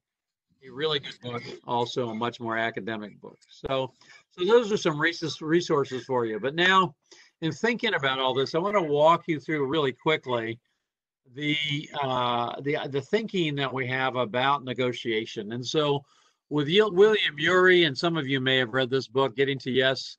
He wrote another book called Getting Past No, and he and Roger Fisher expressed what's known as classical thinking on negotiation. And so, classical thinking on negotiation is systematize your problem solving so the negotiating parties can reach a mutually beneficial deal. Okay, so far sounds good. Then the 4 tenets of negotiation under classical negotiation is to de-emotionalize it. So separate the person, the emotion from the problem. 2, don't get wrapped up in the other side's position, what they're asking for, but instead focus on their interest, why they're asking for it, so you can find out what they really want. 3, work cooperatively to generate win-win options. And then 4, to establish mutually agreed upon standards for how we know what a good solution looks like. And so classic negotiation has a lot to do with intellectual power, logic, and those types of things. Rational notions of value and a moral concept of what's fair and what isn't. Now, I won't ask the question, because if I were to ask all of the people on this call, if you're strong moral people and you know what's right and what's wrong, everyone, of course, would say yes, because our own psyches wouldn't allow us to say otherwise unless we're sociopaths. And so classical negotiation is fundamentally based on the idea that people will always negotiate in their best interest. All right, but we've learned over time. So that book was written in the 70s. And so classical thinking, you can imagine, leading up to the 70s. And that was what was taught in all the business schools and negotiating classes and so forth and so on. But what we've learned, what we should have known all along, but we've learned that needs to be brought into the discussion is that man and woman is actually an irrational beast.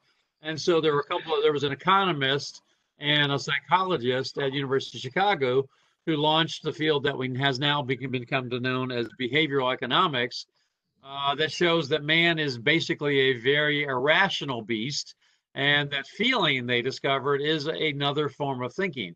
So that shifts us from thinking about negotiation as just simple economic analysis. People are rational and selfish, and back in traditional negotiating thinking is that people are selfish actors, which means they will act in their own best interest. Well, what we've learned is that people are neither fully rational nor completely selfish, and that their tastes are anything but stable. All right, so now this emerges in the 80s, and so we are a rational beast, and so some important basic ideas behind this are these 4. Is 1, all of us, every single one of us on this call, have cognitive bias. We have unconscious and irrational brain processes that literally distort the way that we see the world. That's everybody on this call. Me, you, and all of us believe that we're the smartest guy or gal on the call, but we have that cognitive bias. So we also have the cognitive biases that are brought on by the things that we read and the people that we hang around and so forth.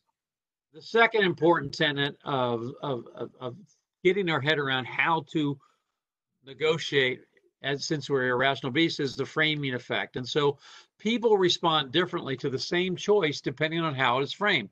I should have made up a good example using the mask experience from this week about this, and I'll do that. I'll make a note to come up with a framing discussion about that. But anyway, to make a long story short, with framing, what they found, what psychologists have found, is that whether you frame something as a debit or a credit, a benefit or the opposite of benefit, makes a big difference on how people make their decisions. And so the exact same mathematical and economic outcome will be perceived differently, whether it's offered in how it's offered up. And so that's framing. The third is prospect theory, and that explains why we take unwarranted risk in the face of uncertain losses. A good example of it is people going out, for example, without mask. You don't. That's probably an unwarranted risk, and certainly we have an uncertain loss, and then loss aversion. So those are the 4 tenets of this. I had another book to read, and that's called Thinking Fast and Slow by Daniel Kahneman, who's one of those 2 guys from University of Chicago, and he ended up winning the Nobel Prize about the time that this was published. And he was the one that came up with this idea in Chicago of behavioral economics. So this is a book that's been out for a while, and he says that he's identified that human beings have 2 systems of thought. One is system 1, which is our animal mind. It's fast, it's instinctive, it's emotional. And 2 is our slow, deliberative, logical mind. And what he, in his research, part of the reason he won the Nobel Prize, is he says, without question, system 1 is far more influential with all of us in making our decisions. It guides and steers our rational thoughts. And so these beliefs, feelings, impressions are the main sources of our explicit and deliberate choices. They're the spring that feeds the river. We react emotionally to a suggestion or a question, then that system informs and in effect creates our logical, deliberative answer. And so what he's saying in a nutshell is we are both emotional, irrational, illogical, and logical and rational all at the same time, which makes it a mess, right? And so the question is, how can we be better leaders? How can we make better decisions if we have all of this going on? So now we go then to the contemporary model, which is Chris Voss, who is this FBI hostage negotiator. The rates never split the difference. And essentially he says, yeah, okay, all of that's true. And so the traditional is true. That behavioral psychology, behavioral economics thing is true. But he says this, and I agree with him. He says, I realized without a deep understanding of human psychology, without the acceptance that we are all crazy, irrational, impulsive, emotionally driven animals, all the raw intelligence and mathematical logic in the world is little help in the fraught, shifting interplay of 2 people negotiating. And so that's a quote from his book, and I agree with that 100%. So I've got some other examples here. I'll skip that slide, but there's one about what happened in Waco. And so what we need to do as leaders is we need to combine both the classical and the contemporary thinking about persuasion and negotiation.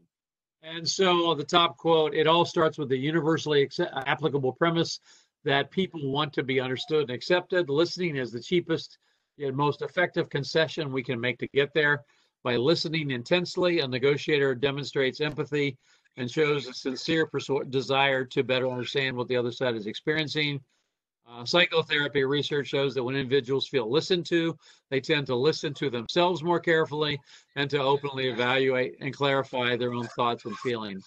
In addition, they tend to become less defensive and oppositional and more willing to listen to other points of view, which gets them to the calm and logical place. And this last part ties it back to classical, where they can listen to logic and reason. So anyway, to paraphrase the hostage negotiator and Daniel Kahneman, is that we have all of these things going on simultaneously, and if we're going to be good leaders, we have to really think through all of that and defuse system 1, the emotion and the animal, but then do get back to the logic and reason and rationale of getting to yes. And so I call that tactical empathy. And so we have to become much more tactical about our empathy. And frankly, I don't know, anybody be willing to admit that maybe we're less good at this as we could be? Yes. Yeah, for sure, right? For sure. And so life and leadership is negotiation. Negotiation serves vital life functions, gathering information, influencing behavior, and so forth and so on. And so I will, I'll post this. But it really got, when I got Jeremiah's email, it got me thinking about persuasion, influence, and all those kinds of things. And the biggest takeaway I had from it is not the media piece of it or the San Bernardino doctors, because for sure, media certainly panders to their audience because they're really in their entertainment business. I did respond to Jeremiah's email. I'll show you my response, to be fair, since I showed you his email. So let me pull that up.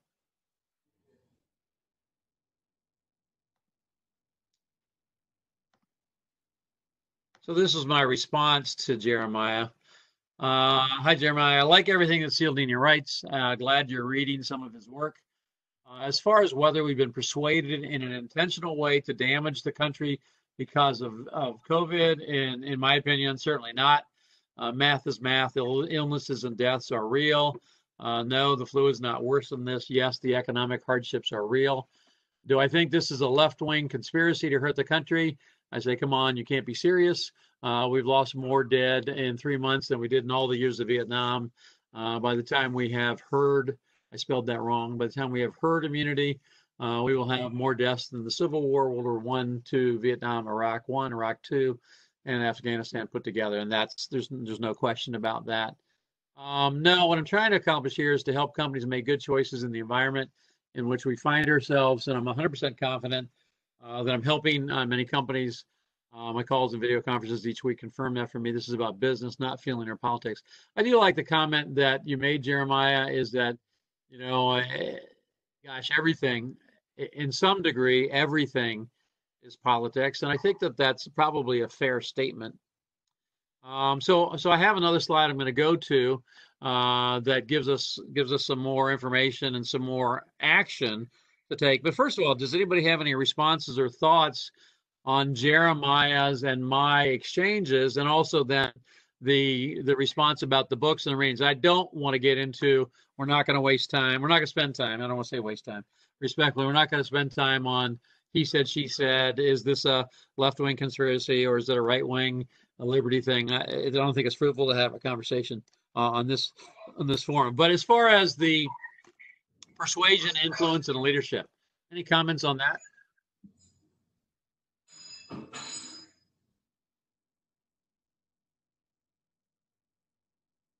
No, good. Okay, then by next week, please have all 7 books read, and we'll have a quiz on that next week. So let me get Jeremiah's response, and so let me get your non-political, your apolitical response. My response to your response? Yeah. I mean, it makes sense. What you're saying makes sense. I don't know. He was very persuasive in his talking, wasn't he? Well, first of all, again, thank you for sending it to me, and I want to keep having those conversations. And it's purely selfish that I want to keep having those conversations, because when somebody like Jeremiah asks me a question like that, if you all know me, I don't just stop with the question and the brief response. I go and dig in, and I seek more information, and so then I get to share it with you. And so that got me, Jeremiah's question got me thinking about this. So this, let me share this slide with you.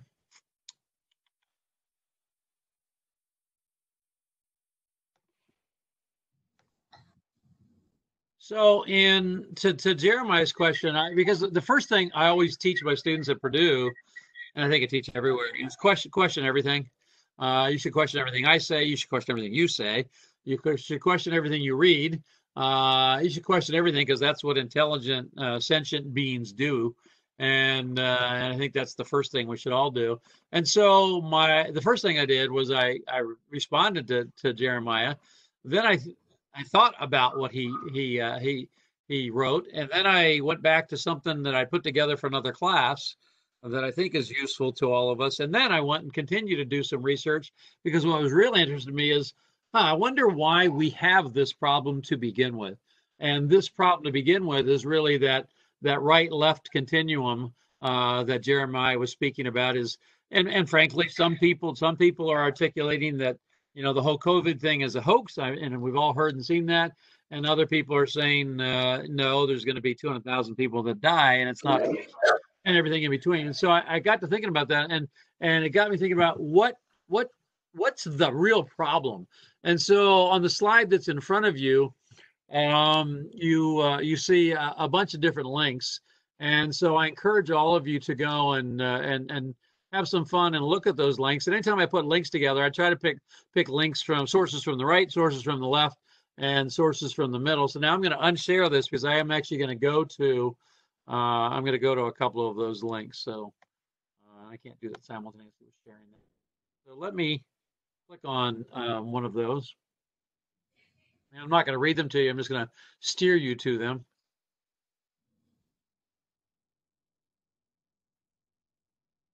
And so I'll click on a number of these and just show you what I would encourage you to read. So let's go here. So one of the links takes you to this is from an academic journal, and I intentionally didn't pick any research from 2020. Why do you think I didn't pick any research from 2020? It's going to be a little bit skewed right now. The content's just going to be one-sided. Well, yeah, I don't know if it's one-sided, because hopefully, if a legitimate academic is doing this, it won't be. But certainly, there's going to be the emotion and the spirit of the day. So often, I want thing that's current, like within the hour, within the day, and certainly things in construction, I want that. But in this bigger question about this issue is why do we have so many arguments in our culture about facts and about science? And all of us, I think, would acknowledge that that's a problem that we have as a culture. And so this is an article that I read that I'm sharing with you, called "The Political Context of Science in the United States: Public Acceptance of Evidence-Based Policy and Science Funding." And so this is actually a really good article. I won't read the abstract to you, but I will put a couple things. I'll both put, this is a link to the the entire academic journal article, and then I'll also put a write-up of it from a different source as well, that happened back in 2015. But this please read this, because this does a really good job in talking about left wing, right wing, why they each believe and use science to either buttress their arguments or counter or argue them as counterfactual. And it's a really good article with really good research. So I wouldn't put it if it just suited my opinion.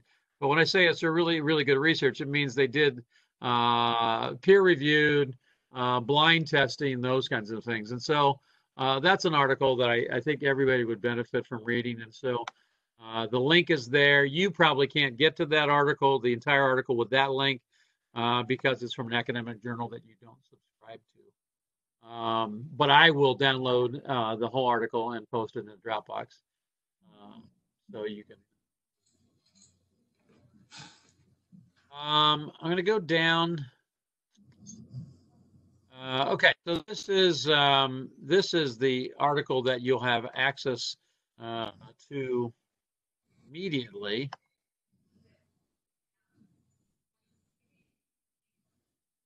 And this is where I drill down. And so this is where this article is entitled, "This is where distrust of science really comes from. It is not just your politics." And so this article, this is by a reporter from the Post, and I understand that that's a hot button with many people. And so we have the spectrum there, the Washington Post, the New York Times, and you get the Financial Times, the Wall Street Journal, and that kind of represents the spectrum.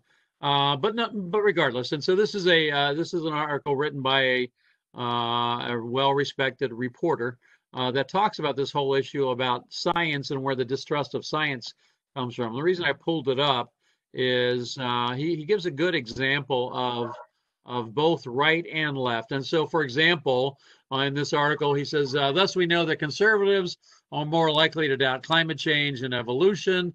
Liberals are more likely to distrust nuclear power. And both political camps include anti-vaccine minorities. And so what the article and what the researcher was doing was showing is that both sides of the political spectrum use science, and they choose the science that they want to believe, and they disregard the science they don't want to believe, and that just doesn't work. Science just doesn't work that way. And so I encourage everybody to read this because this is the article that kind of got me down into finding the real academic article that supported it. And I think everyone would benefit from this. And I think it gets right at the heart of Jeremiah's question. All right, I'm going to pull up one more. I've got two more sources, but I'm going to pull up one more for you. And this is the most solid of the academic ones that I'm giving to you, but it's accessible because it's not an academic journal article as far as research.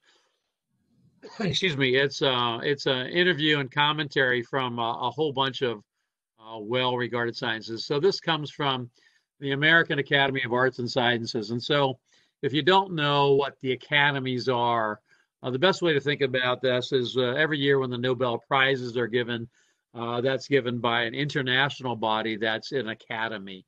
The absolute highest honor that you can get as an academician, as a researcher, is to be invited to join an American Academy of Sciences or Engineering or Technology or whatever. This is the highest honor that an academic can receive, short of the Nobel Prize.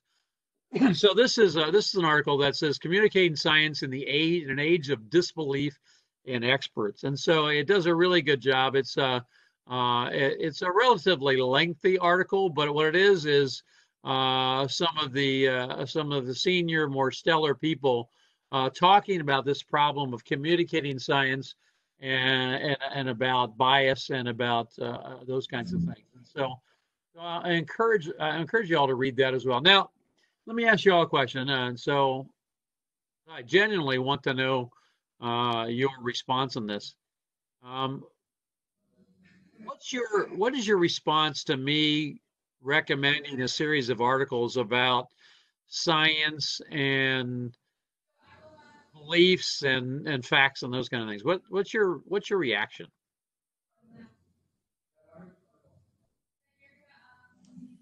I think personally for me, I think in our day-to-day, we have to keep an open mind to be able to take in the facts from others. And if they aren't our beliefs or how we view things, then we should be able to take that knowledge and spin it into a way that makes sense for us to go forth on. Yeah, so I appreciate you commenting, Nick. I'll push back a little bit, right? And so maybe it's just the way I heard it, but I want to make sure I clarify on that. So let me put it to you this way: what is the chemical equation for water? H2O. Okay, so that comes from chemistry, and chemistry is science. Do you believe that? Yep. Okay, so does it require any belief at all that water, the chemical formula for water is H2O? Does it require any belief? No, it doesn't, but to some it could. That's the thing, All right, good. That's a great comment. Tell me more about that. To some it could. I mean, I guess. I mean, it's hard to, for me to explain that, but in my eyes, I have people that are close to me, friends, family that have different religious beliefs, and you can preach all you want around me about beliefs, and I will take them and listen and whatever your views are, but at the end of the day, try to tell me that your religion is better than my religion. Sure. But I will definitely keep in mind that your beliefs are this. Yeah. That when I go to make a decision of something that is going to affect both of us, that it's going to benefit both of us. Okay. Hopefully it's strongly, it might be stronger towards me on my beliefs, but I'm still going to keep that in mind of what you see. So if it goes to, I believe that H2O is a chemical, it's all scientific and that's the way it is. And Jeremiah, you're sitting there on my screen right now, and he believes that, that's a belief, that really has nothing to do with it. Oh, okay, that's fine. And we're going to try to work through it. We're going to come to a complete answer to where he's happy and he feels that he's really happy. But at the end of the day, might not get suggested a book to us a little while ago, Homo Deus, and he talks about Harari, the writer, that he talks about a lot of this and how our belief system is basically fictitious in a scientific point of view. So I feel like that's kind of where you're going with this is a little bit, not necessarily all the way through there, but we have everybody has a different belief system, and everybody is obviously going to look at it a different way. And I mean, science is it is a belief. It is a somebody saying that essentially, okay, the Big Bang created everything, and I feel like that's kind of where you're going there. I don't know. Yes, no, I I appreciate. No, I appreciate your comment, Jeremiah, and Nick too, because it is kind of where I'm going. It's not to convince anybody about what they should believe. Everybody believes what they believe, and it's not my place to try to alter anyone's beliefs. We all humans have a belief system, period. If you're a rationalist, right, and so the rationalists came out of the Enlightenment.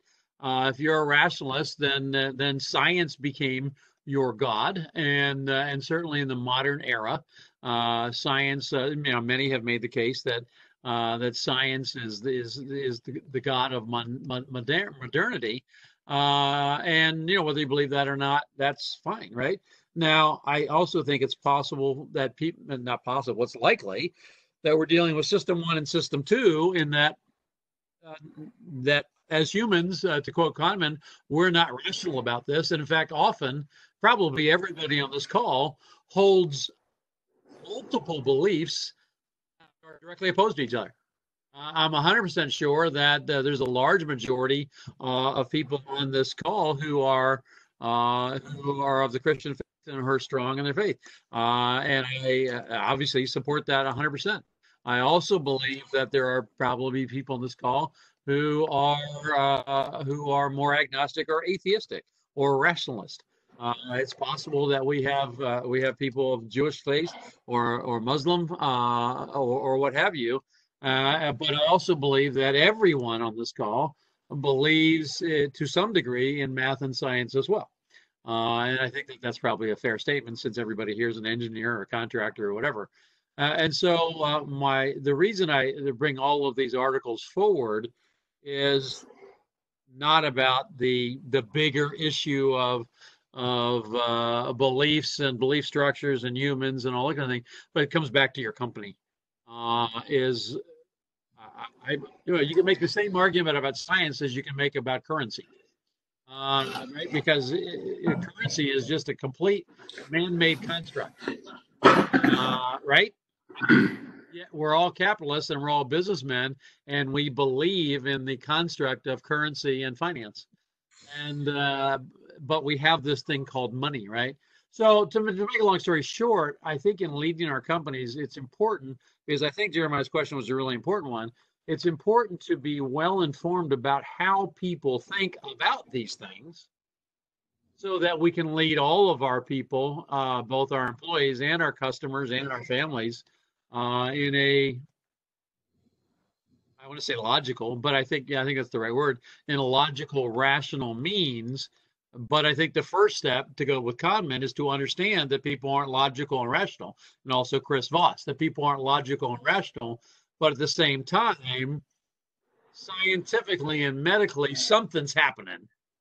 that's extraordinarily unusual, that's causing lots of illness and lots of death. And you would agree with that, right, Jeremiah? Yeah, definitely. Yeah, so I think we all agree with that. Now the question really is about what's the cure and what's the lesser evil. That's really what this is boiled down to. And then we get into a whole different set of slides that I didn't put together, which is on the morality of choosing your life and death, right? We've had that conversation, so we're not going to have it again.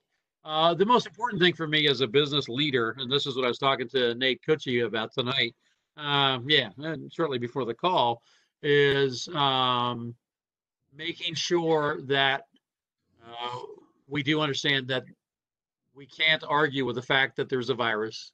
We can't argue with herd mentality. We can't argue with the numbers of people that are dying. There isn't an argument, and this is where it goes south. You see a lot of people on social media doing stupid things with the statistics, and that's kind of where the Bakersfield doctors come in. And now I guess there's another one. Plandemic is the big video that's going around this week, which has been debunked. But the moral of the story is this isn't a right-left issue. And if you read those articles, the first couple articles I show, this really isn't about politics, it's about religion. And I think what the article goes on, the research goes on, not the article, but the research shows is that this isn't a political issue. This is about a religious belief issue. And I'm not saying that's good or bad, it just is. And that's really what's driving a fair amount of the controversy over science, right? So what I would tell any of my managers is read 5 or 6 articles and make sure you wrap your head around what the arguments are and about why we have this divide, which ought to then cause all of us to have better conversations with people on both ends of the spectrum. Is that fair? Yes. Yeah. All right. So I think that I don't think all of that came out of the questions that were asked this week. So good questions. All right. So we've talked about the jobs report. I want to drill down into asking you another question that gets right back to your companies.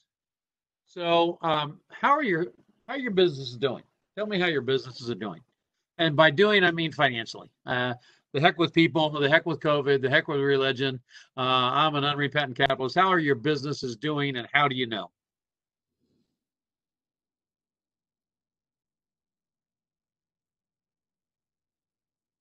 Uh-oh, that's not a good sign.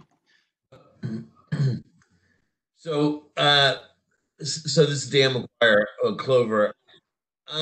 So our fortunately, in the Washington area, we have a little bit of a false economy. So the construction work is going. New construction is going.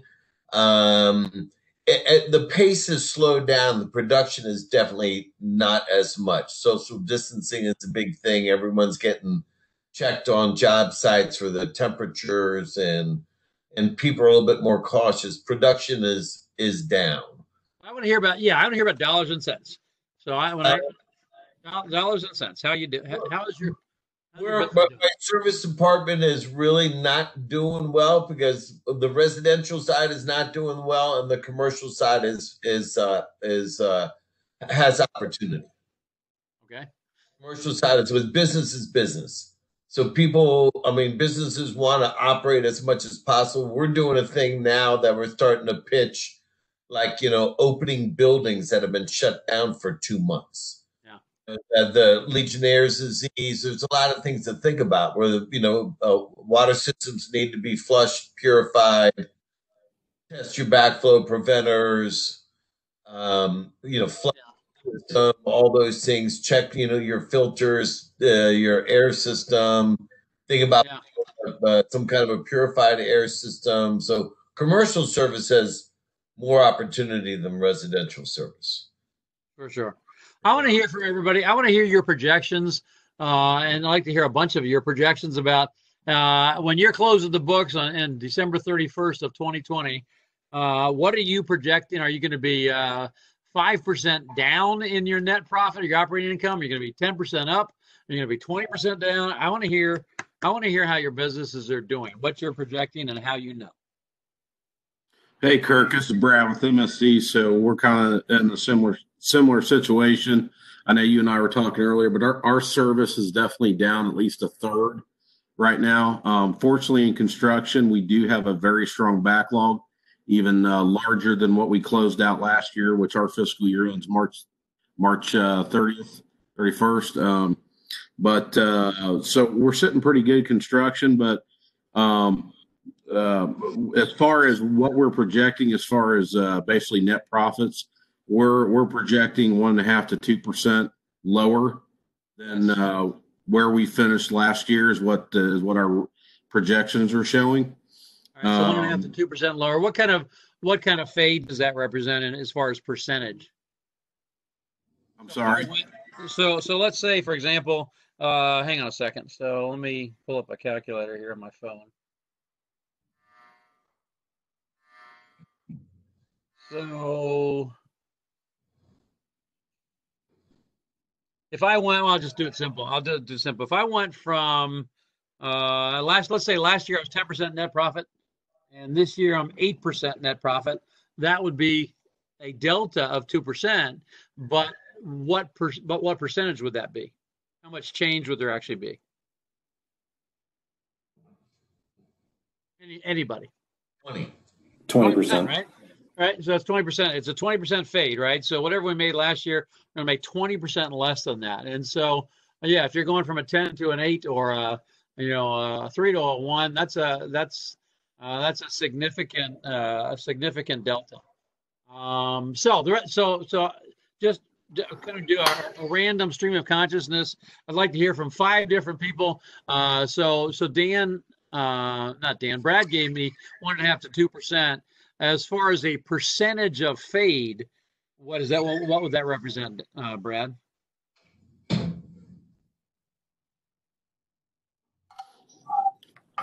Percentage of fade. Well, I mean, right now you'd be looking at 20%, but that's what we have booked today. I mean, right. But so that would be significant, right? All right. Anybody else? Give me what kind of fades are you projecting?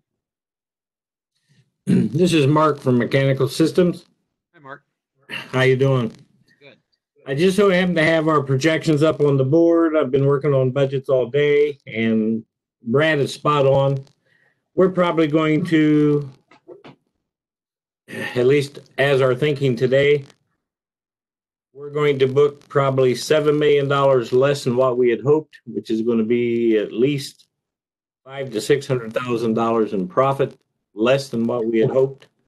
And our team is committed to, we made that commitment today. We're going to find a way to make it up. If we don't make it up in revenues, we're going to make it up in some kind of cost-cutting measures or efficiency measures. And if I can expound on this a little bit, we had the very discussion today. Now that we've got a lot of people working from home, how many do we want to continue that? Because we've seen increases in their productivity. We do have spacing concerns. So on the sunny side, COVID kind of helped out with that somewhat. And we make some of that permanent. Yeah, Mark, I think it's a really good comment. Is that actually where I think we are surprisingly finding in some positions, some types of work, more productivity. I was telling Nate today from Michigan that I think I'm normally a pretty productive person anyway. But I've been more productive since COVID. I'm not driving anywhere, right? I've got a great office in my house, and my commute is short, and there's nowhere else to go. And so my productivity is up, and I think a lot of people are experiencing that. Let me. I like your comment too about your discussions you had today, Mark. Is that again with FZ up in Michigan? The conversation I was having with Nate was they didn't have a particularly good year last year from a net profit standpoint. But he was also very quick to respond to all of this and made significant cuts early. And we've talked about that in the past in this class.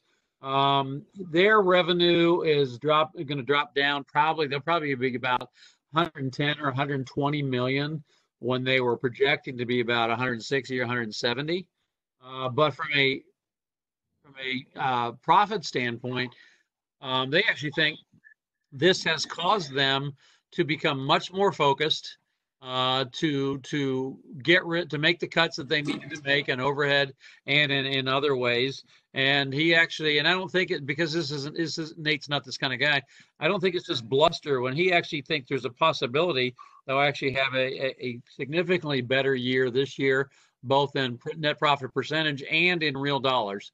In fact, the number he told me, I think, is he thinks they have a chance to make $700,000 more in real dollars, this year than they did last year, with $40 million less revenue, right? With about, what's that, about a quarter less revenue. So there's some focusing that's going on. That's not all bad. And so the question really is how do we measure ourselves? And so, obviously, everybody has financial statements, income statements, balance sheet, and things like that. So traditionally, of course, the way that companies have measured themselves is, like what I have on the screen here. Here's an example of an income statement, and I know that's small, but I can blow it up a little bit here. But so here's a little tiny company doing less than $1 million worth of business a year, and they've got, they have an industry average they have a net profit of, let me get back to it, net profit of just about 3%. And so everybody knows that on this call, the industry average net profit is 2 to 3%. And so this company is a uniquely average company in that they're doing about $1 million worth of business, and they're netting out about a little under $30,000, or about 3%. So everybody has income statements, everybody has balance sheets, and of course that's the next sheet. And so so the way that we typically think about how our businesses are doing is we look at our financial statements, our income statements, and our balance sheets, being the two primary statements. And so everybody does that. But my next question is, what else do you do to tell you how you're doing, and both how you're doing, period, but then also how you're doing relative to the rest of the industry? And who would be willing to admit, honestly, because I know I don't have 100% on this call, who'd be willing to admit that we don't really compare ourselves numerically to the rest of the industry? We just compare ourselves to, how we did last year and how we'd like to do next year. Anybody willing to admit that? I'm definitely willing to admit that, without a doubt. Yeah, I don't look at the rest of the industry. I'll look at trends and what's going on in different parts of the country, and also opportunities. Really more, like what's happening in my area, what that things could be developing. Like I think office buildings, with all the telecommuting, and people are being more efficient with it. Not everybody, but I'd say 70% of the people are. There's going to be less office buildings being built. So, I'm not looking at that type of work. So, what everybody else is doing, one of the things I enjoy about this is great is be able to interact with my colleagues, and but everyone's business is built differently. And I'm more worried about what I have control of. And I do have some really good colleagues in the area that are a lot bigger fish than me, and then we get along very well. But, as one friend of mine said to me years ago, we all deal with the same thing, just some people have more zeros behind it. I agree with that comment a lot, Dan. But I'm going to ask you a question and push back a little bit. So, Dan, you're a smart guy. I know each other. I'm assuming you have other investments than your company, right? Yes, I have real estate, and then there's no real stocks or anything else like that. I've always invested in my company. So, I don't have like a lot of outside things, besides that. I can't retire on my 401k. But let's look at both of those, because as a smart guy, so you invest in real estate, you probably have some money in stocks and equities of some sort. Let's say you're going to buy a piece of real estate, commercial real estate of some sort, do you do comps? Yes. All right, and do you look at cap rates? things like that. Yes, but also I might have some instincts on things and what I think that area is going to do, or other potential options that property could be used for. Sure, sure. So I have no problem with that. The point I want to make here, and where I'm going with this, is that as investors, and we're all investors in our companies, right? If we're owners, those of you on the call who aren't owners, you will be someday. Is that, and this gets back to one of the points that Dan was kind of making at the beginning, which is actually relatively common in our industry, is an awful lot of business people who own construction companies tend to not do a lot of comparative analysis, which may not be entirely bad, but it also might not be entirely good. My question about real estate and about stocks is I wouldn't go and buy a building without doing comps and looking at the cap rate and those kind of things. And I wouldn't invest in a stock unless I looked at the PE ratio and or the dividends if I'm looking for that, and the trends and all that. And so we're all smart people, except for the areas where we're less smart.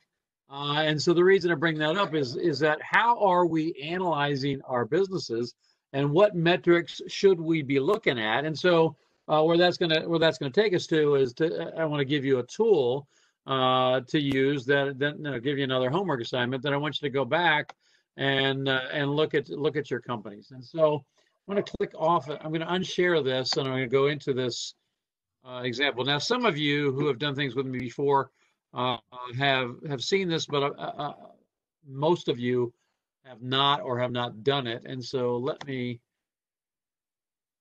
1 second here, let me minimize some things, and I want to open up a spreadsheet.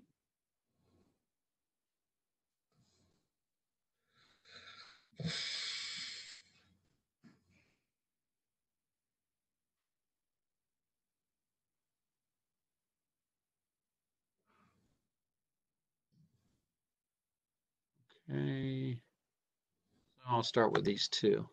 So I'm going to pull back up that little company that I had here on the screen here a minute ago.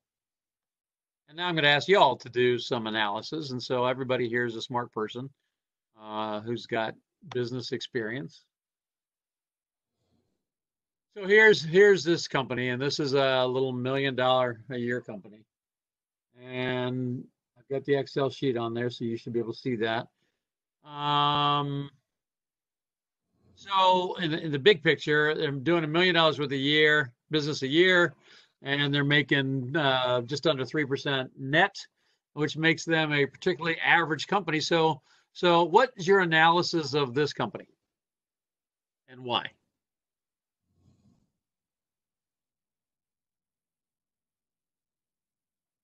You got numbers in front of you. Everybody has job cost statements. This is an income statement. They're the same thing, except this is all the jobs put together. So tell me about this company.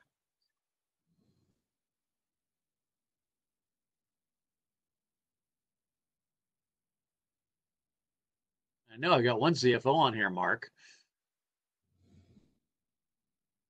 I see your lips moving, but I can't hear you.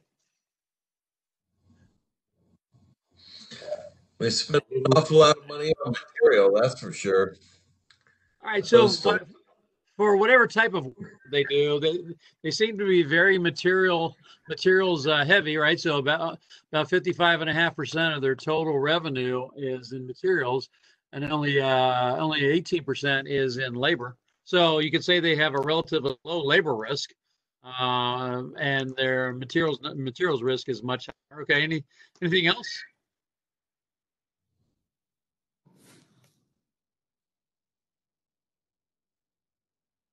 Overhead costs are nice and low.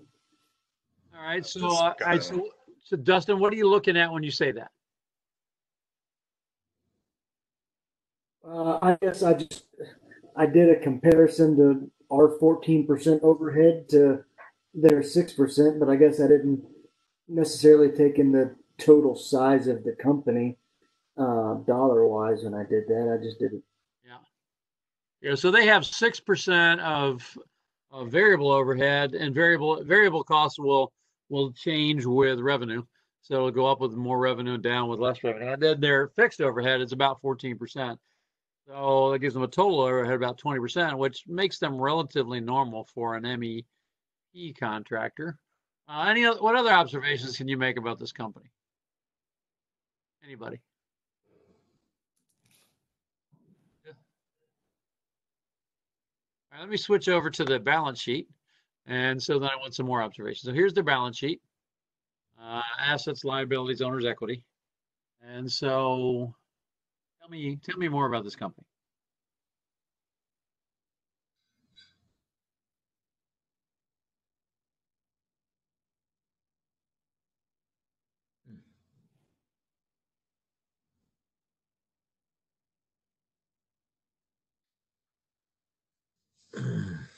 $12 grand cash makes me a little bit nervous.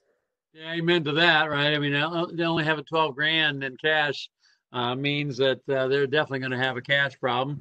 They also have a receivables problem, right? They've got 15% of their annual revenue tied up in accounts receivable. So let me ask you that question: How much of your annual revenue is acceptable to have tied up in accounts receivable? And don't give the answer as little as possible because we all know that.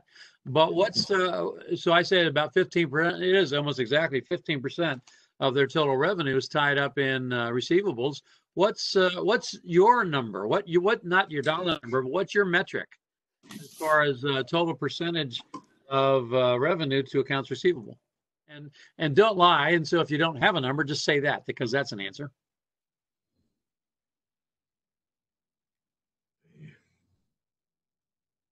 Or if you don't know, say I don't know.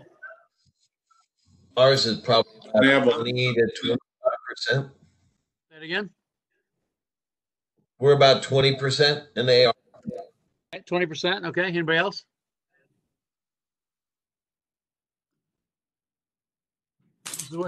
This is where we're shy. So the answers are a number, I don't know, or we don't keep that stat. Those are the possible answers. Less than 10%. Less than 10%. Okay. A couple more you need to respond. I'm waiting for one particular answer. We're less than 5% MSD. Okay. Is anyone willing? Zero. What's that? Somebody said zero? In the right world, zero. Oh yeah, well that's what I said. Don't say that because we already know that's what we want, right? I'm going to call bullshit on at least somebody here, because not one of you said that you don't have the number at the tip of your tongue, or that you don't calculate. I frankly just don't believe that. I just don't believe that. Do you think, as an industry, that we're good at analyzing our data?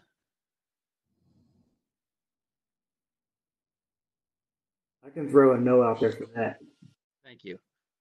Good. That's all I wanted, was one person to give me a no, because we suck as an industry in analyzing our data. So this is simple income statement, balance sheet. I asked the whole group, how's this company doing? And I didn't get a lot of quick responses. Now, normally the response that I would get in a class would be, well, this isn't my company. I can't look at it that quickly and make decisions about this company. I'd have to take the time to study it. Would anybody be willing to say that? Yes. All right, yes. Good. And so a couple of people said yes, and then I'm going to say, okay, then you aren't using all the tools that you could be using as quickly as you could be using them. And so let me pull something else up here. And so let me pull this up. Oh, there's a pretty big sigh. That sounds like my big black boxer, Loki, who gives me that kind of sigh. So now we have on the screen here is just a real simple, just an Excel spreadsheet where exactly the same data that was in that income statement and balance sheet that I just showed you. I just moved that data into the spreadsheet, and so they're exactly the same numbers. And so now, in just seconds, now I have a much better understanding of how this company's doing. And so this is just some simple ratio analysis. And so in looking at this company, I'm going to look at across various domains. And so from a liquidity standpoint, this company has a ratio of 2, which means that they're at the high end And so they're doing fine from a current ratio standpoint. From an acid test standpoint, they're right in the middle of the road. From a working capital standpoint, they've got about $124,000 of working capital. There isn't an industry standard for that necessarily. That's money you should be investing in future projects. Current assets to total assets, they're actually a little high, which means they're being a little bit conservative with their cash. Their ROI is 20%, and so 20% ROI for a company of this sort is okay. I'd like it to be 25 or greater. And then from a net profit standpoint, they're about 3% net profit. In our industry, we tend to look at this bottom number, this net profit number, and use that far more than we use other metrics. And it's probably one of the least important metrics along the way. The next set of metrics that we get from this company is their average age of materials. So how long do they have materials in inventory? And now they're not doing so well. They're about 39 days, and they should be less than 30 days. Their average age of under billings is 5.8 days. Their average age of accounts receivable is 58 days. And so now in all of these metrics, they're starting to look worse. And their cash conversion period is very high. They're about 103 days. Average age of accounts payable, about 66 days. And so that's about a third off. Net days under billed about a day. And their cash demand period is too high. And when you look at their working capital turnover, so how quickly are they turning their cash? They're slow. And so you can pick that up from the other metrics. They're only turning their cash over at less than 8 turns a year, and they should be closer to 12. Their inventory turn is slow, very, very slow, which means they're buying stuff. It's not getting installed, not getting paid for quickly enough. Their degree of fixed asset newness, and so as far as tools, trucks, and equipment, they're okay right now. But if they don't invest for next year, they'll be slipping towards the lower end of that range, which means they're going to have less productivity in the field. And so some of you have been exposed to that. Some of you don't do much with that. But whose metrics should we be paying attention to? Ours, obviously. But if we're going to compare, we should be paying attention to?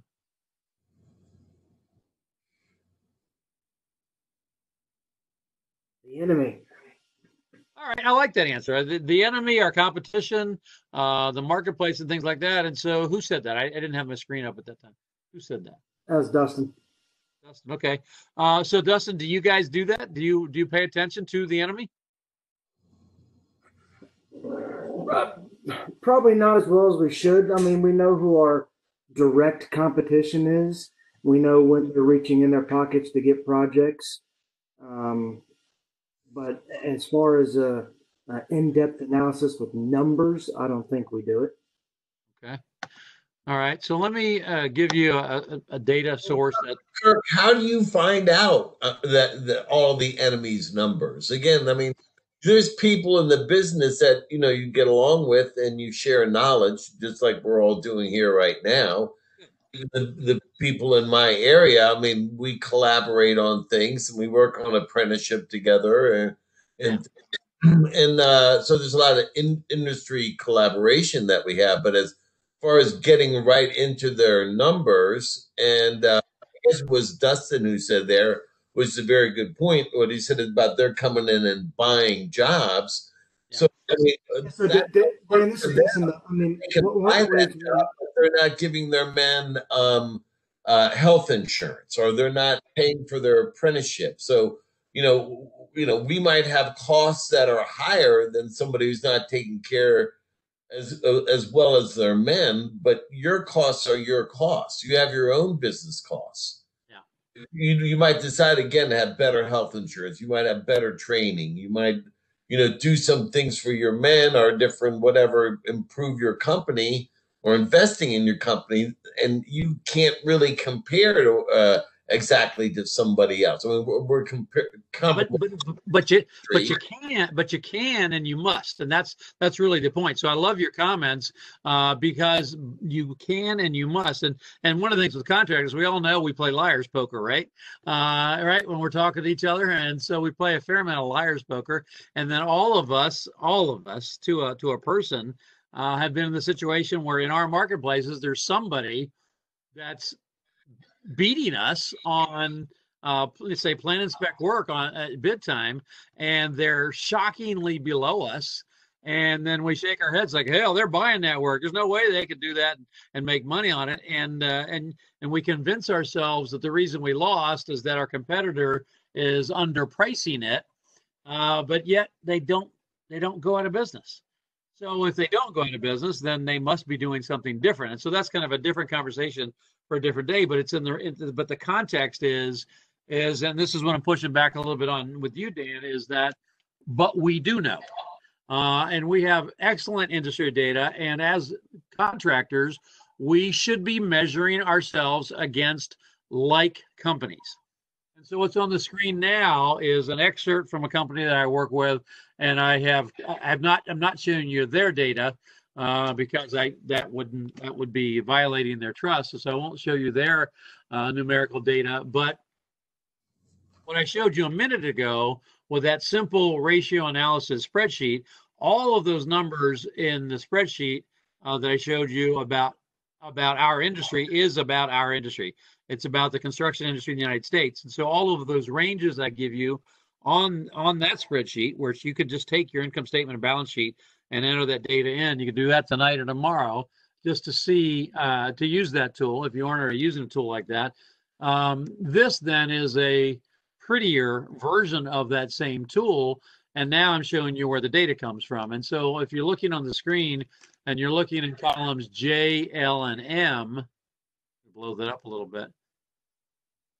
On the left, in the tan and the black, that's really just reformatting of the spreadsheet that I gave you a minute ago, the ratio analysis. So this company that I work with, they just took and reformatted it, but the ratios that they're calculating are exactly the same.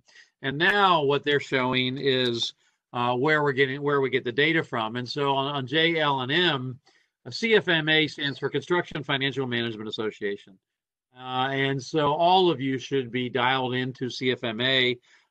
You probably should be members, but certainly you should be looking at their data. Now, this happens to be data from 2018. The most current data is 2019, but 2018 data gets you close enough, especially when we're talking about things like ratio analysis. And so this company I'm working with happens to be an electrical contractor. So this in column J is CFMA data for 2018 for all electrical contractors. And CFMA, you can get the data for all general contractors, all plumbing contractors, all HVAC contractors, whatever you are, you can get the data. And so what that shows you, for example, if I am down here on cell J8, then it shows you that for all electrical contractors in this survey, the average current ratio was 1.5. Now, I think I showed you, I know I showed you on that last example that company had a current ratio of 2.0. And so they were quite a bit above that. Then the column L, it's specialty contractors. So this is now not just electrical, it's all specialty contractors. So not only MEP, but MEP plus all other specialty contractors. Now this range is from 100 million to 300 million. But also if you go to CFMA, you can look at for the range from 1 million to 5 million, 5 million, 10 million, or what have you. So the point being is that there are really good metrics for you and your company by which you should be comparing yourself. And so so I say that why? By which you should be comparing yourself, why?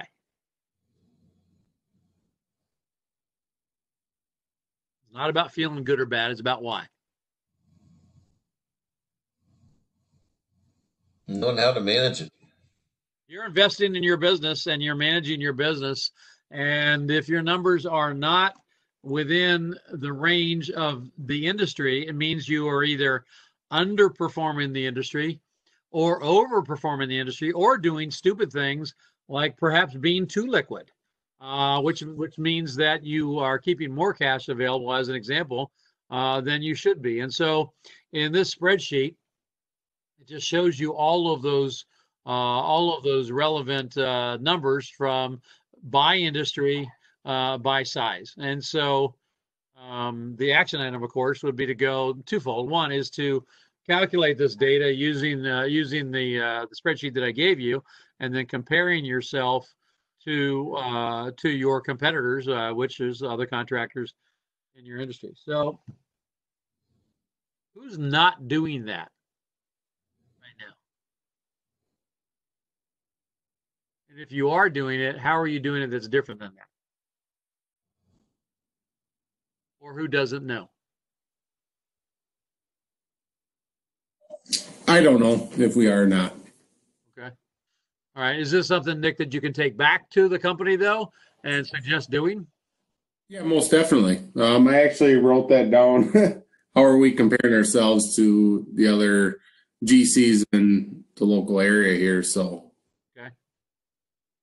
And then that moves you to KPIs, right? So, key performance indicators. And so for this company, some of the key KPIs are looking at revenue per job hour, gross profit per job hour, percent of job hours in prefab, overhead expense per overhead hour, job hours per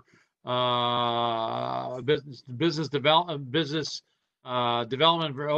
to overhead, et cetera, et cetera. And so I don't know. I'm not hearing a lot of talk about this, and so that causes me to wonder whether or not you think it's important, and two, whether or not these are something that you would use. So give me some feedback on that.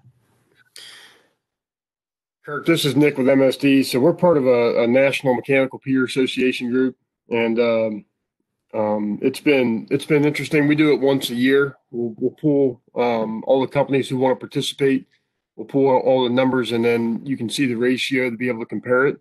But again, that's from across the country.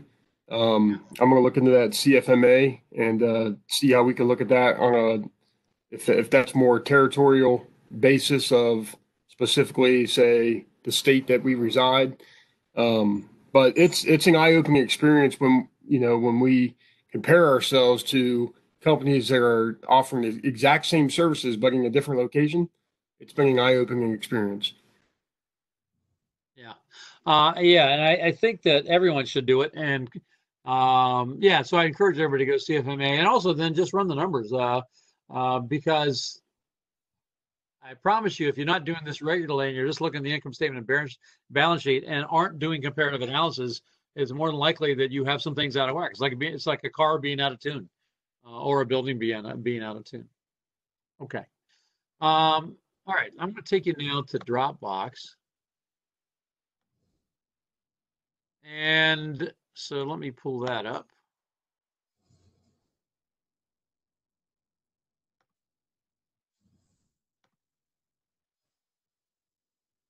All right, so now we're in Dropbox, and this is the Dropbox that everybody is participating in.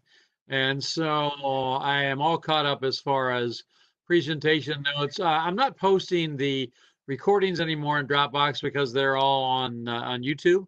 And so I encourage you to go to YouTube to Kirk Alter Speaks, and they're all up there, and that's the best place to find them.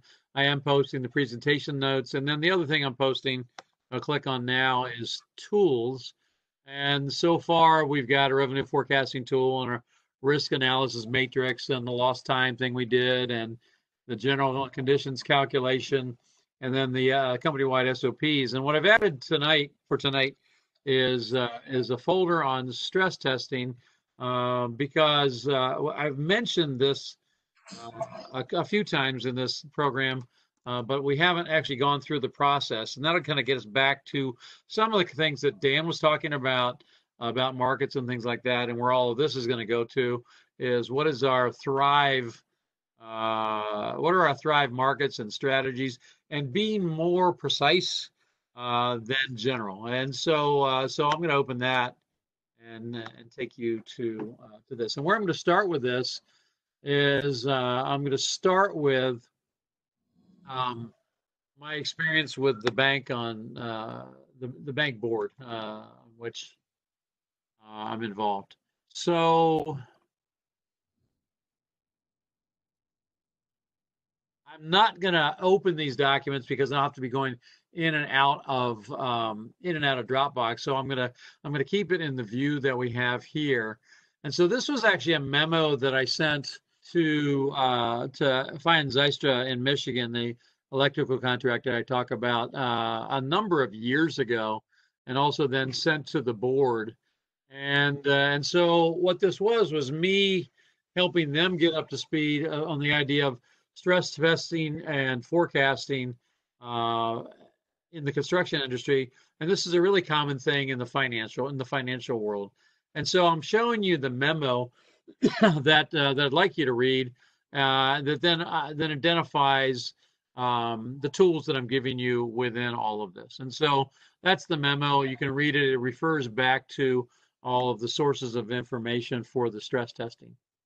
So I'll click on this. I'll go on and off some things so you can see them, and then I'll encourage you to read them, of course, outside of this. And so this is from the International Monetary Fund, and this is a really well-developed, detailed piece on Introduction to Applied Stress Testing.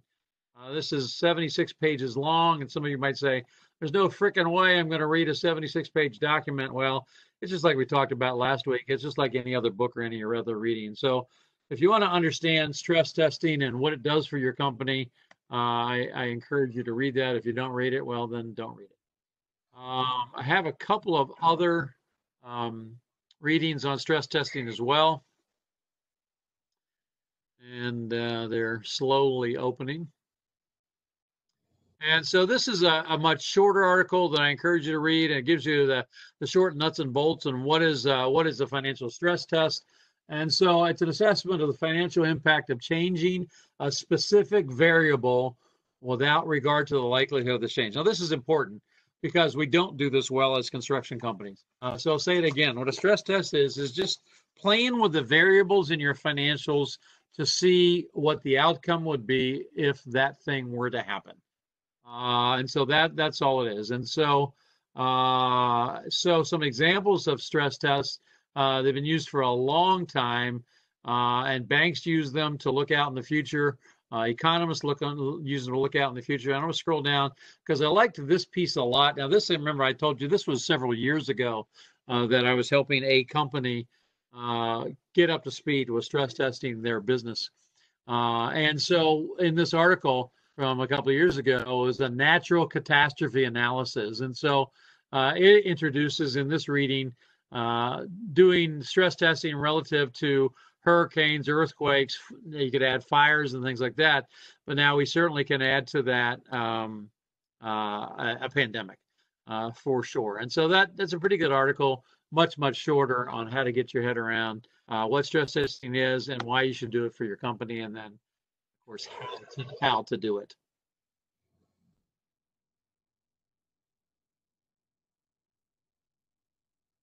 This is the last article like this I'll pull up, and then I'm going to give you a specific example. Yeah, so this is an article from 10 years ago, and this is stress testing relative to investment. My argument to all of you is that you're investing every day in your company, so you are, in fact, and should be stress testing. Let's go to the bank. All right, so by federal law, we're required to do stress testing to make sure that the banks don't go under. This is from 6 years ago. This was one of the board meetings. This is our board packet. So we'll go through all of it. But I will start with this, is that this is a strategy statement that we do every single month in the company. And so we got board meetings once a month. So we're going to do this once a month. And so what we do once a month as a company is we go out and we collect all of the current relevant economic information. I've talked every week in this class about the jobs report, which is every Thursday. There is a massive data that comes out every month, some of it every week, that tells us about the economic condition of the marketplace. And so it starts with the overall economic marketplace in the United States, and then of course we can parse that down to our local markets. So we're interested heavily in interest rates, in GDP, and so forth. So you can see on the screen here at the bottom of this is our unemployment statistics. And so and I forget what quarter this was or what month this was. There were it was April of 2014. 288,000 jobs were added in April, resulting in a 6.3% unemployment rate. If my next month's board meeting, it will be employers lost or deducted X number of jobs, millions right now we're talking about, and the unemployment rate is now hovering around 15%. And so then we look at that, but then we also look at Bloomberg studies and look at GDP, annualized GDP. What does that mean, annualized GDP? And what are we looking at, and what should your company be looking at?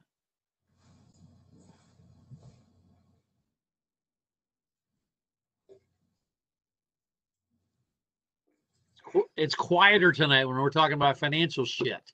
We can go back to talking about math, but let's dive in. So when we talk about GDP, what are we talking about, and why should you care?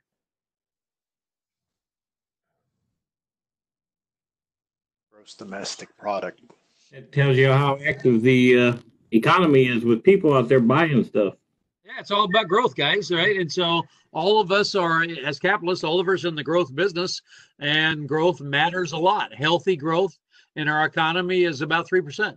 Unhealthy growth is where we're at now, right? And so so what we do as a bank is every quarter we are looking at multiple sources to predict what the growth is going to be, because it 100% affects our business, how we go about business, what customers we go after, and what projections we're making to shareholders. And so, in running your companies, I absolutely am going to look at things like GDP, consumer spending, and then I'm also going to look at it by sector, et cetera. And so this is very easy information to get. And then we talk about our strategies. Now, this is a bank, so we talk about loan strategies, and so we're talking about various sectors. And so as a bank, we're going to have we have a vehicle sector, we have Visa cards, we have first mortgages, second mortgages, commercial loans. And so we're going to look at each of those sectors and talk about, not just talk, but do a report that says how those sectors are going. Now, we've had those same conversations about your companies. The service side on the residential is down, the service side of the commercial is up, and new construction looks to be down. You can and should do this kind of snapshot in your company. And I don't care how big of a company you are. This is you being a good financial manager, looking forward out into the marketplace, projecting what you think is going to happen based on real numbers and not bullshit. Well, this is how I feel. Or I was talking to my general contractor at Hooters when I was having lunch, and he told me that market looks good. Now, do we ever do any of that bullshit financial analysis if we tell the truth?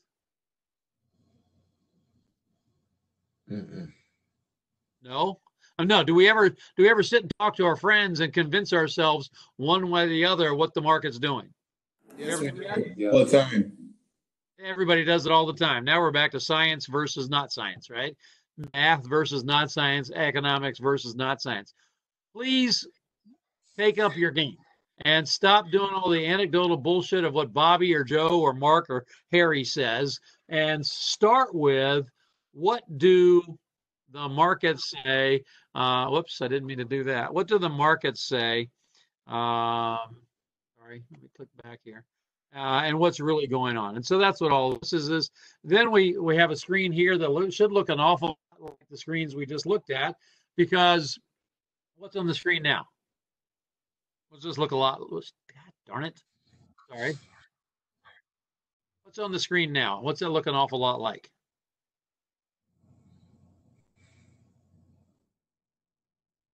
Ratios again. Yeah, that's exactly what we're just looking at. Right. And so now we're looking at capital ratios. And while some of the ones where you look at a bank might sound different than yours in your company, I'll ask you a different question. Are you a bank? Yes. That should be an unqualified, unanimous yes from everyone, because as a contractor, every single one of you is a bank. You just happen to be poorly run banks. Any pushback on that or any agreement on that? Total agreement. Yeah, we're just as an industry a poorly run bank, and so now I'm going to put this in Dropbox. I have permission to do that, and so you can see exactly how, as a bank, we look at our financials every month at the board level. And so net worth to assets, PCA to net worth, risk-based net worth, business loan to net worth, et cetera, our earnings, return on assets, and you get the idea by year and by month. Asset liability, et cetera, et cetera. And so these are ratios. And of course, everything's colored based on where we are relative to our performance for the period. So if it's green, we're favorable. If it's yellow, it's unfavorable. If it's tan, it means we have a policy or a covenant, which we can't be out of covenant. Blue is budget for the year, and purple is if we updated the budget. And so those are those kind of numbers.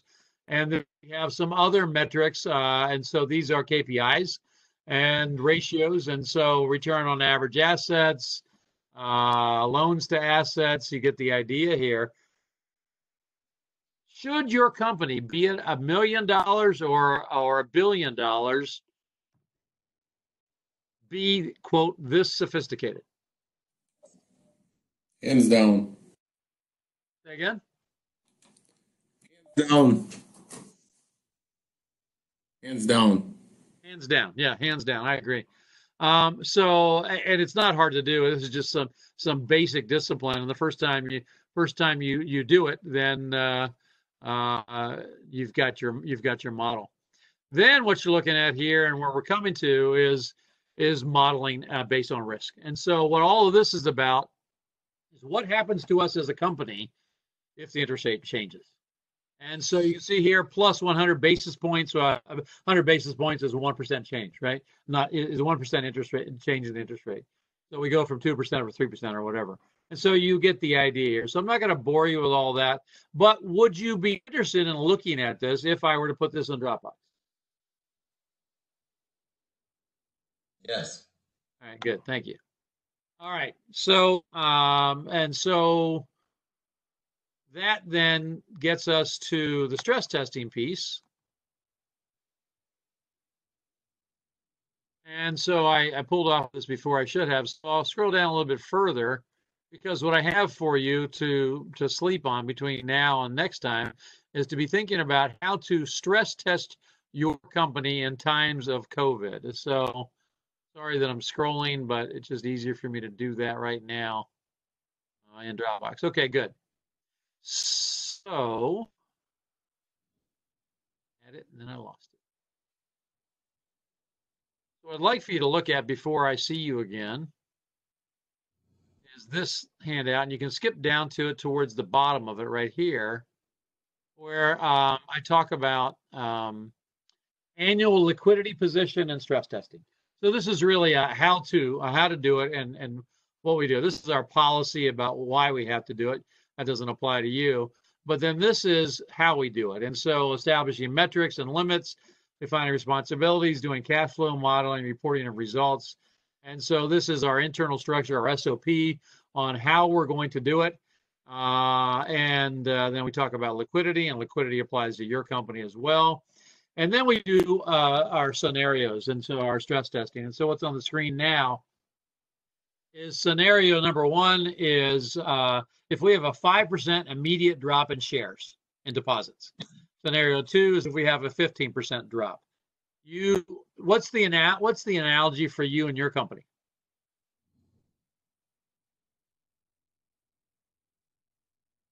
So if you were going to do this, what would be your analogy? Yeah, it'd be a drop in revenue, right? In fact, you should do it. You actually do four of them, right? You drop in revenues, say 5% and 15%, and your drop in operating income or net profit. So then we walk through, and I give you the examples here so you can see them, so you can internalize them, is what happens to our company when we do this. And so then what I am going to encourage you to do is come to things that look like this in the model. And so you can see the model here is if we have an immediate 5% drop in share, that's a $37 million hit to the bank. And if we have a 15% drop, that's $111 million in change from our forecast. Would those kind of changes impact your company? Hell yes. Yeah, you'd be out of business. All right. So I'm not going to scroll through that anymore because it's getting close to drinking time. But y'all tell me, and so don't lie to me. Don't lie to yourself. Tell me what you're going to do with that, or what you might do with that.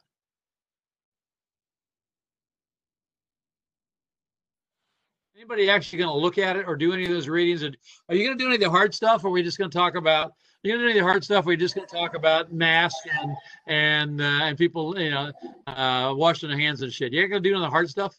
No, so I think the first thing is actually trying to read that and understand what we're measuring and what we actually need to go about understanding to make those decisions. Good. I think that's a fair statement. Okay, so what I'd like to do next week, what I'd like to start with is I'd like to start with your questions about this. Hey, I tried this and I don't understand that. Hey, how can I take this example and convert it to my company in South Florida or whatever? So I want to start with that.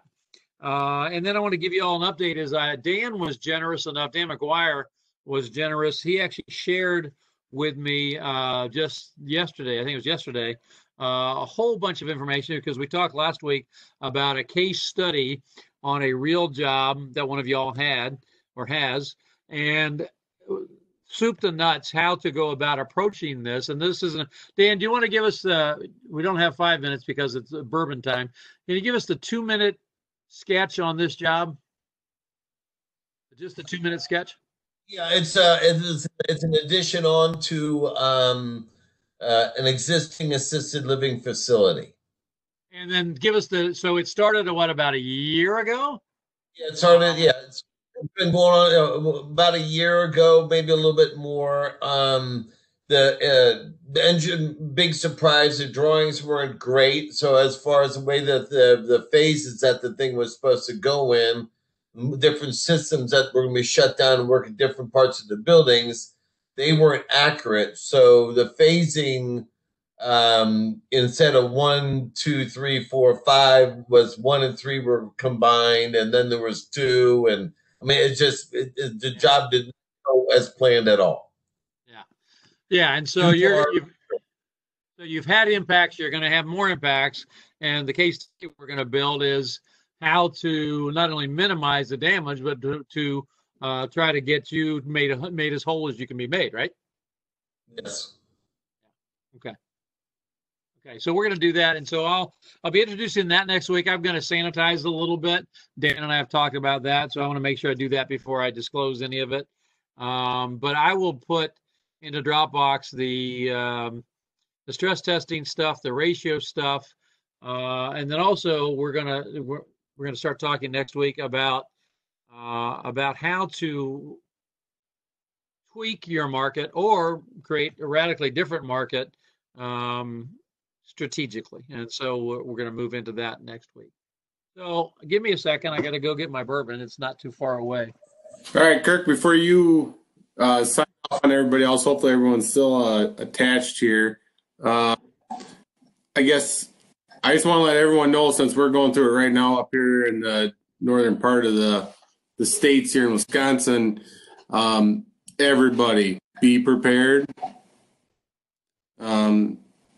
You don't want to deal with this. I mean, when you have a coworker that you deal with every day that gets classified as a positive test result, it sucks.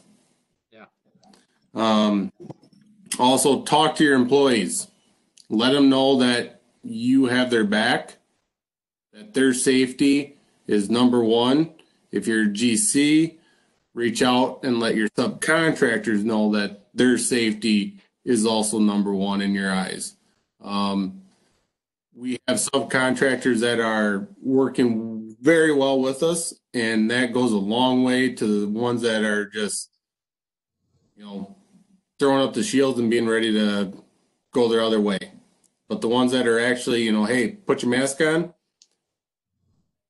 that means a lot to a GC. It means a lot to an owner. So just keep that in the back of your mind, and even, reaching out to your employees, that means a hell of a lot to them.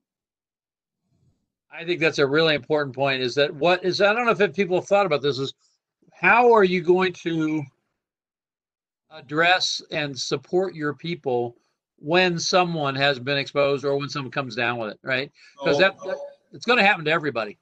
So, Kirk, a PM in our office, his results haven't come back, but he has all the symptoms. Yeah. Quarantine. He was told to do it.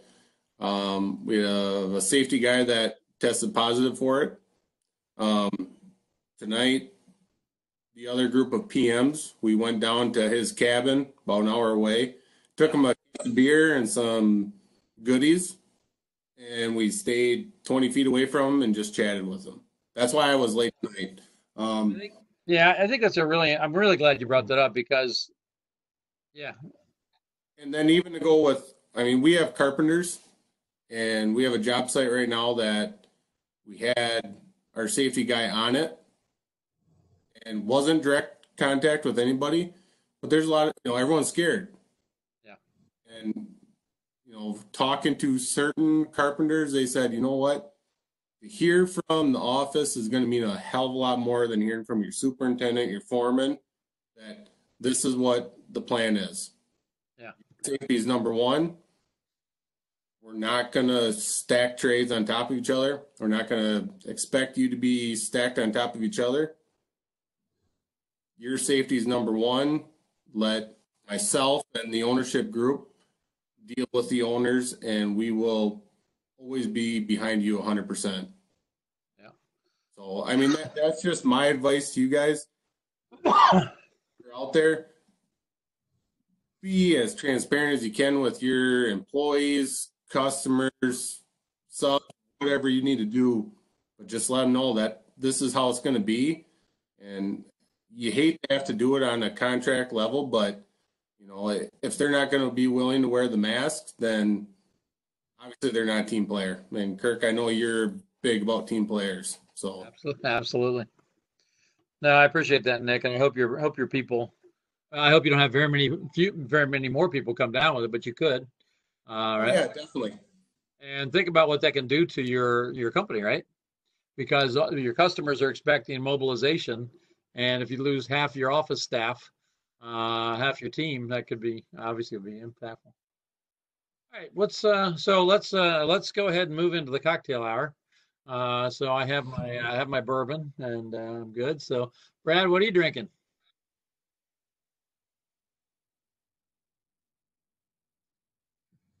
I can't hear you. He's already drunk. He can't even talk anymore. I said starts with R and ends with Oh, that's right. You're the rum guy.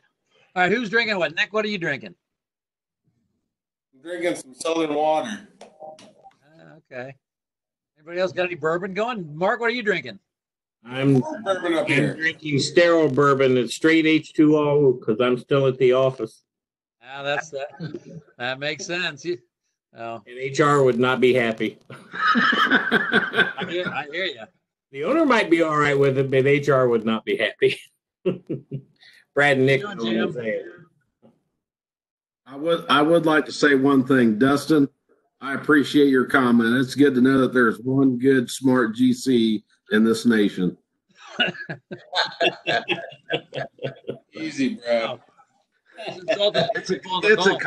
It's a compliment. You're the man.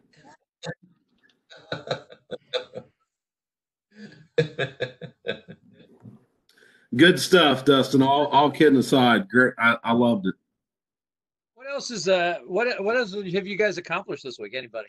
What else is new and exciting that's floating your boat? So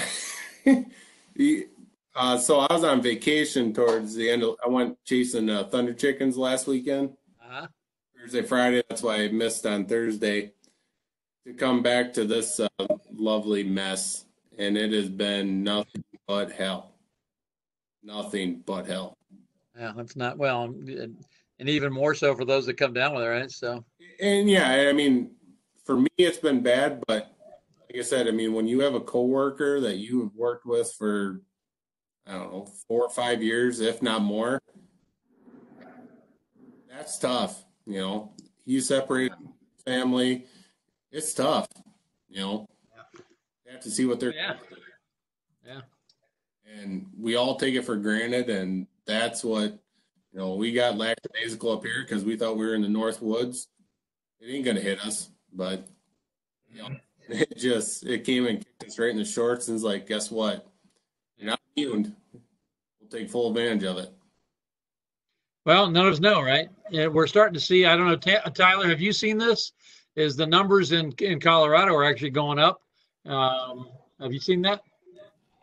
You know, honestly, my wife is a ER nurse here in one of the major hospitals, Swedish, and it's crazy because she hasn't been working that much at all. They've been cutting her hours. They've been sending her home. They've been,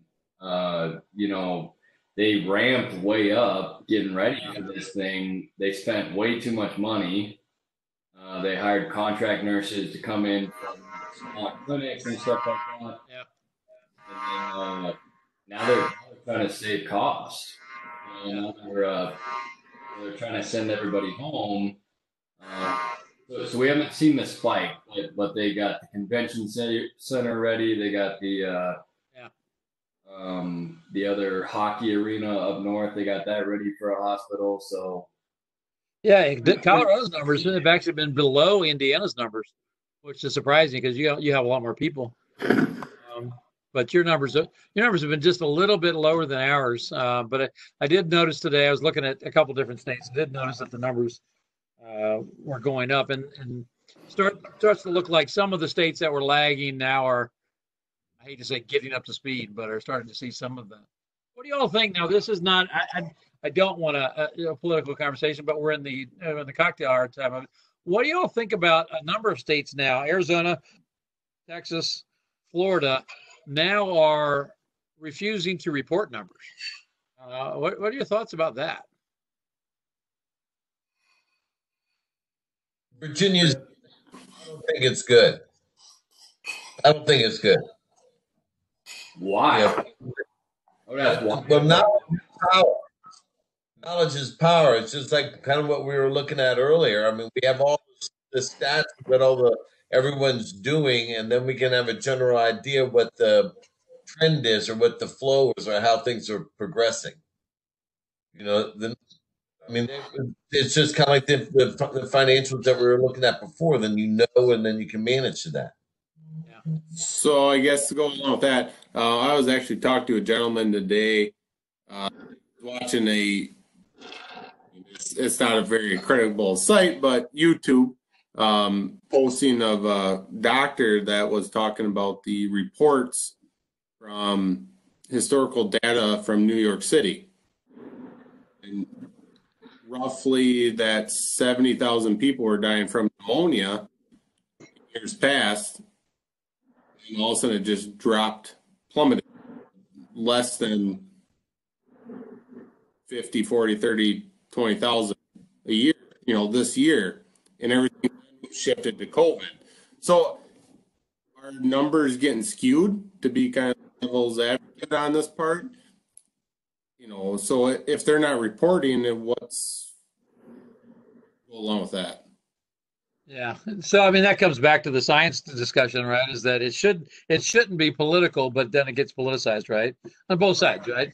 And that's problematic, right? But deaths are deaths and illnesses are illnesses. But I think the thinking behind not reporting the numbers is there's this whole feeling of, well, if we report the numbers, then people will be afraid, and that's going to hurt the economy. I think that's really what's driving it. Yeah, but just like the gentleman said before, he's absolutely right. I mean, it what keeps things real because everything's getting blamed on the COVID. So now, like he was saying, nobody has pneumonia anymore. Everybody's dying of COVID. I mean, that's why you kind of need to report those numbers. It keeps. I agree. Yeah, I agree 100%. Yeah. Yeah, I'm a big believer of, well, I'm a big science, math, statistics guy. So the numbers will speak for themselves, right? You know, you can play whatever games you want, but if I come in and look at your financial statements, I'm going to know what's going on. Right. Yeah, definitely. Right. I mean, And that's the same with, you know, with medicine too, right? So you know, I mean, we ran into a gentleman that, you know, he tested for COVID, yeah, doing good, and come to find out now he's in the hospital with pneumonia. is that right? Yeah. You know, so now how do you justify anything on that part? You know, hopefully, and, you know, comes out of it well. Worst case scenario is, you know, what does that get documented as? Yeah. So the thing is, and this is where I think this is about you, but this is where I think so many of us who talk about things that we're not expert in. Oh, right. Yeah, I know. And that's Devolves, right? Because as it turns out, pneumonia is the number one killer of everyone, right? And so if you have diabetes or heart disease or cancer or whatever, there's a great likelihood you're going to die of pneumonia. Right? That's just, you know, that's so it becomes the thing that ultimately kills you, but it was diabetes that put you in there, or COVID to put you in there, or whatever, right? So, yeah. And that's just, I guess, I mean, does it come down to how it was by the hospital? You know, they tested positive for it, and then that's the problem in like, for example, in Florida, and Dan's down there in Florida, is the state actually forbade the county medical examiners from reporting COVID deaths. They just said they were doing that, but then they stopped them from doing that. So I don't know. Yeah, I don't know. So let me ask another hypothetical, since we're drinking, we could talk about bullshit. That's what we and I don't usually deal in hypotheticals too much, but one of the things that other contractors that I talk to tend to like to talk about is how long do they think that they're asking me, how long do I think the economic outfall of this is going to last? And I have an answer. I had two different people ask me that today. I have an answer, but I want to hear from y'all. What is your completely bullshit hypothetical answer? I saw something the other day that was they were saying that unemployment would be 11.5% by the end of 2021. We're already there. We're already at 11%. Yeah. No, I mean it would start coming back down. So whatever, it's already 30%, but to come back down, it'll be at 11%. 2021. So we're talking about what's that? 19 months, something like that. Yeah, 18 months. They said the recovery rate of that would have to be 4 times the jobs added would have to be 4 times the normal rate. So 800,000 jobs a month. Yeah, and that's one of the things that we're starting to see some things about. Well, a large percentage of those who have been furloughed believe they'll be back to work pretty quickly, and so that's like maids at hotels and things like that. I think everybody's in for a world of surprise. We got 33 million people unemployed, and I don't think Hilton's going to be if they had 30 maids, I don't think they're bringing 30 maids back because they're expecting a bounce too. I think they're bringing 15 back. What do you all think about that? Yeah, absolutely. I completely agree with you on that. Yeah. So I'll give you a little historical. Well, maybe I'll do it since we're drinking. How long did it take the U.S. to recover from the Great Depression in 1929? 10 years. It took a little longer than that. It took 12 years. It took till 1941, and so it took 12 years, and the war really, right, and the spending on the war is what really got us out of it. So it took 12 years to finally get out of that. I hope this won't take 12 years. I tell you what, though, if I was going to be a pessimist, I could see this being I used to say generational impact. I certainly think it could take a decade for things to get back to what we perceived as normal, as of like December of 19. But that's long-term, big picture stuff. I think for our companies, everybody on this call, I think 2 to 3 years. until we get back to kind of feeling like we felt before. I got a question. See what y'all think on like new hires for all the people that are out there. Now, I don't remember the name or have the source in front of me for the article, but they were talking about the folks that you're looking to hire to somehow reduce some of their role requirements with the goal of lowering the time to hire to get people back to support critical functions in your business. I want to see what you guys think about that. So what does that look like, Dustin? So the very first thought I had was of industry folks that are in sectors that are going to be slow to open back up. Is there a skill set in a certain sector that would help our current mission? Although with the intent that we knew it would be a turnover once they got back to whatever it is they wanted to do, prior to coming into what we're in now. Yeah. So is it about finding and mining and hiring those people? Yes. Yes. Yeah. I think it's worth the investment to go through that with knowing that you're going to have the turnover.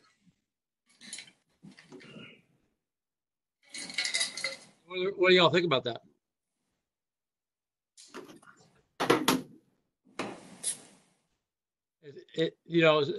Dustin, it sounds like a stress test question at bourbon time.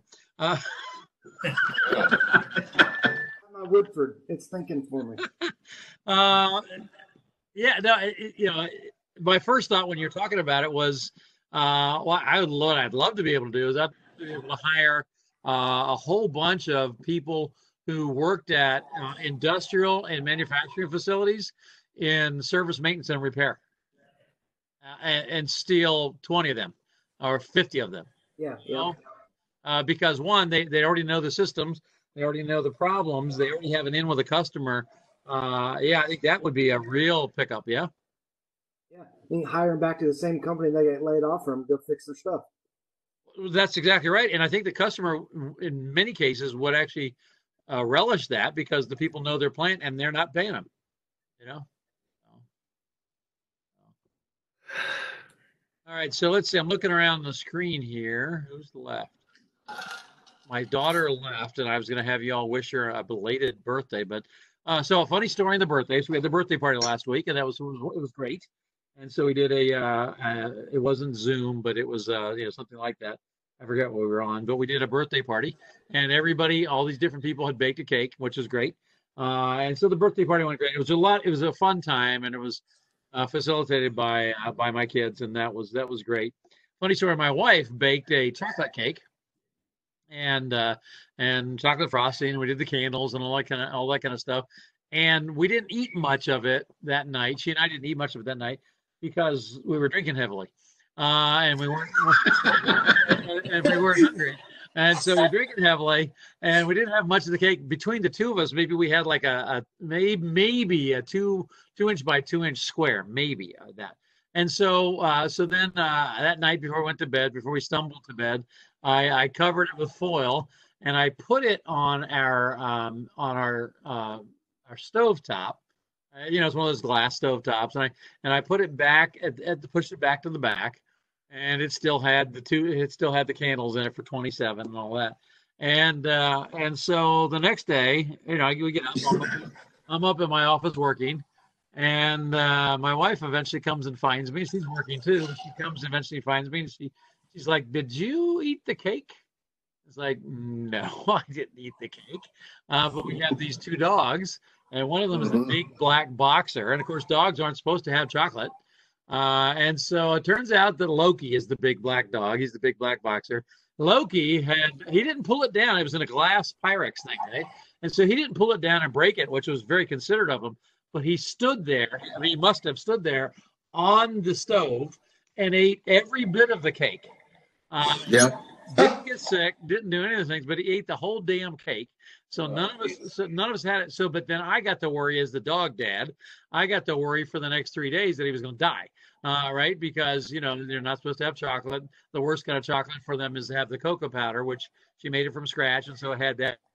So now I'm worried for 3 days his dog is going to die, and it lays on me early in the morning, and so its stomach's grumbling, all that kind of stuff. And so I made sure I'd got more outside time and more yard time, and so we had these chocolate cake poops going on. And then a couple of days ago, Pam, that's my wife. Pam is I'm in my office working, and she comes up to tell me that Loki just threw up. And what he'd thrown up was we had the big numbers on the cake, and she was 27, so I had a big wax 2 and a big wax 7, and so he threw up the big 2. So not only did he eat the cake, he ate the freaking candles too. And so I'm just wondering where the hell the 7 is, and if we're ever going to see the 7 again. So that was my So see that 7 again. I got a similar story, Kirk. And matter of fact, it's funny you mentioned that. Just a year ago, I've got a German Shepherd. We're out here in Lewisburg, Ohio. I got 11 acres, and we got this German Shepherd. His name's Rocky. And sure enough, she makes a birthday cake. Same kind of story, chocolate, of course. And sure enough, Rocky got up there.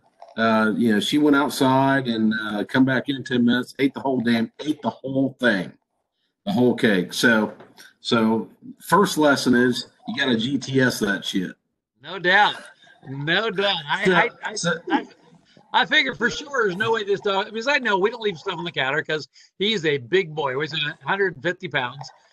He's a big boy, and you can, but I figured, well, it's back there. He won't bother, but never again. Yeah, so what we did was, so she's calling the vet, and then I'm, of course, GTS, I'm Googling it, and it says, I check out 3 or 4 different sources, and it says, give the dog peroxide. Yep, so sure enough, that's what I did. And we took him out. And of course, obviously, he would not just eat the peroxide. So I was like, well, okay, we're going to give him some dog food, and we're going to pour peroxide all over it. So that's what we did. And within 5 minutes, he puked all of it up. And she ended up having an event to go to that night. And luckily, I got to get out of it because I said, well, I'm going to stay home and watch the dog. And and sure enough, he was good the rest of the night. So for anybody on this call, you get a dog that eats a bunch of chocolate, give them peroxide. It was a first experience for me, and it works. It's funny. I'm glad. It's funny you said that because I Googled that, and that's what I saw too. But they said you have to give within the first 24 hours, and I was too late, so I didn't give it to him. So I suspect there's still 7 floating around. So I'd hate to be that 7. Has been the disappearing peanut butter pretzels. So I stuck a camera in the kitchen the last few nights. Yeah.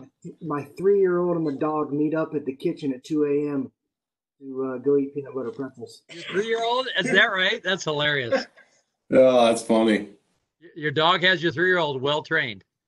They both. It's so funny. They both show up at almost exactly the same time. You can see them walking in together. That's hilarious. Very funny. All right. Well, I'm going to go down and hug my wife, and I think she's made some chili, so I'm going to have some chili and some more bourbon. So, appreciate you guys being on, and do some of that reading. Do some of the hard stuff, right? And then we got more to do next week. So, thank you. Yes, sir. Thank you, Kirk. What you do, Kirk. Have a good one. Be safe. See you later. Thanks, everyone. Thank you. Hey, Kirk, I got one question for you real quick. I just wanted to get your thoughts. By the way, Nate said he's not going to sell the company. Nate's not going to. Yeah, I didn't think so. I got a couple calls set up with him this month, so we're going to talk about a couple different things. I'm trying to get our accounting set up with. We got we got triangulation pretty close together. We're just missing the last little piece of the cost code accounting on it. So I'm going to talk to Nate a little bit about that. Good. But the question that I had for you was, On the PPP, what's your take on the IRS kind of leaning towards the uncertainty or uncertain economic conditions? It seems like they've been kind of pressing that statement, recently of, if you don't need the money, you have to return it. Is that really big I don't think. companies or? Well, for everybody on this group, Nate got 10 million, right? So for everybody on this group, I think you're fine. They're really looking at well, it's optics, right? It's all optics and press, and so they're looking at the Starbucks and the Ruth's Chris's and all that kind of stuff. I really don't think it's gonna be a problem if you can demonstrate payroll, rents, equipment, etc. I don't think it's gonna be a problem. And the worst case scenario is it will be whatever isn't grandfathered or forgiven. It's just going to be a loan, right?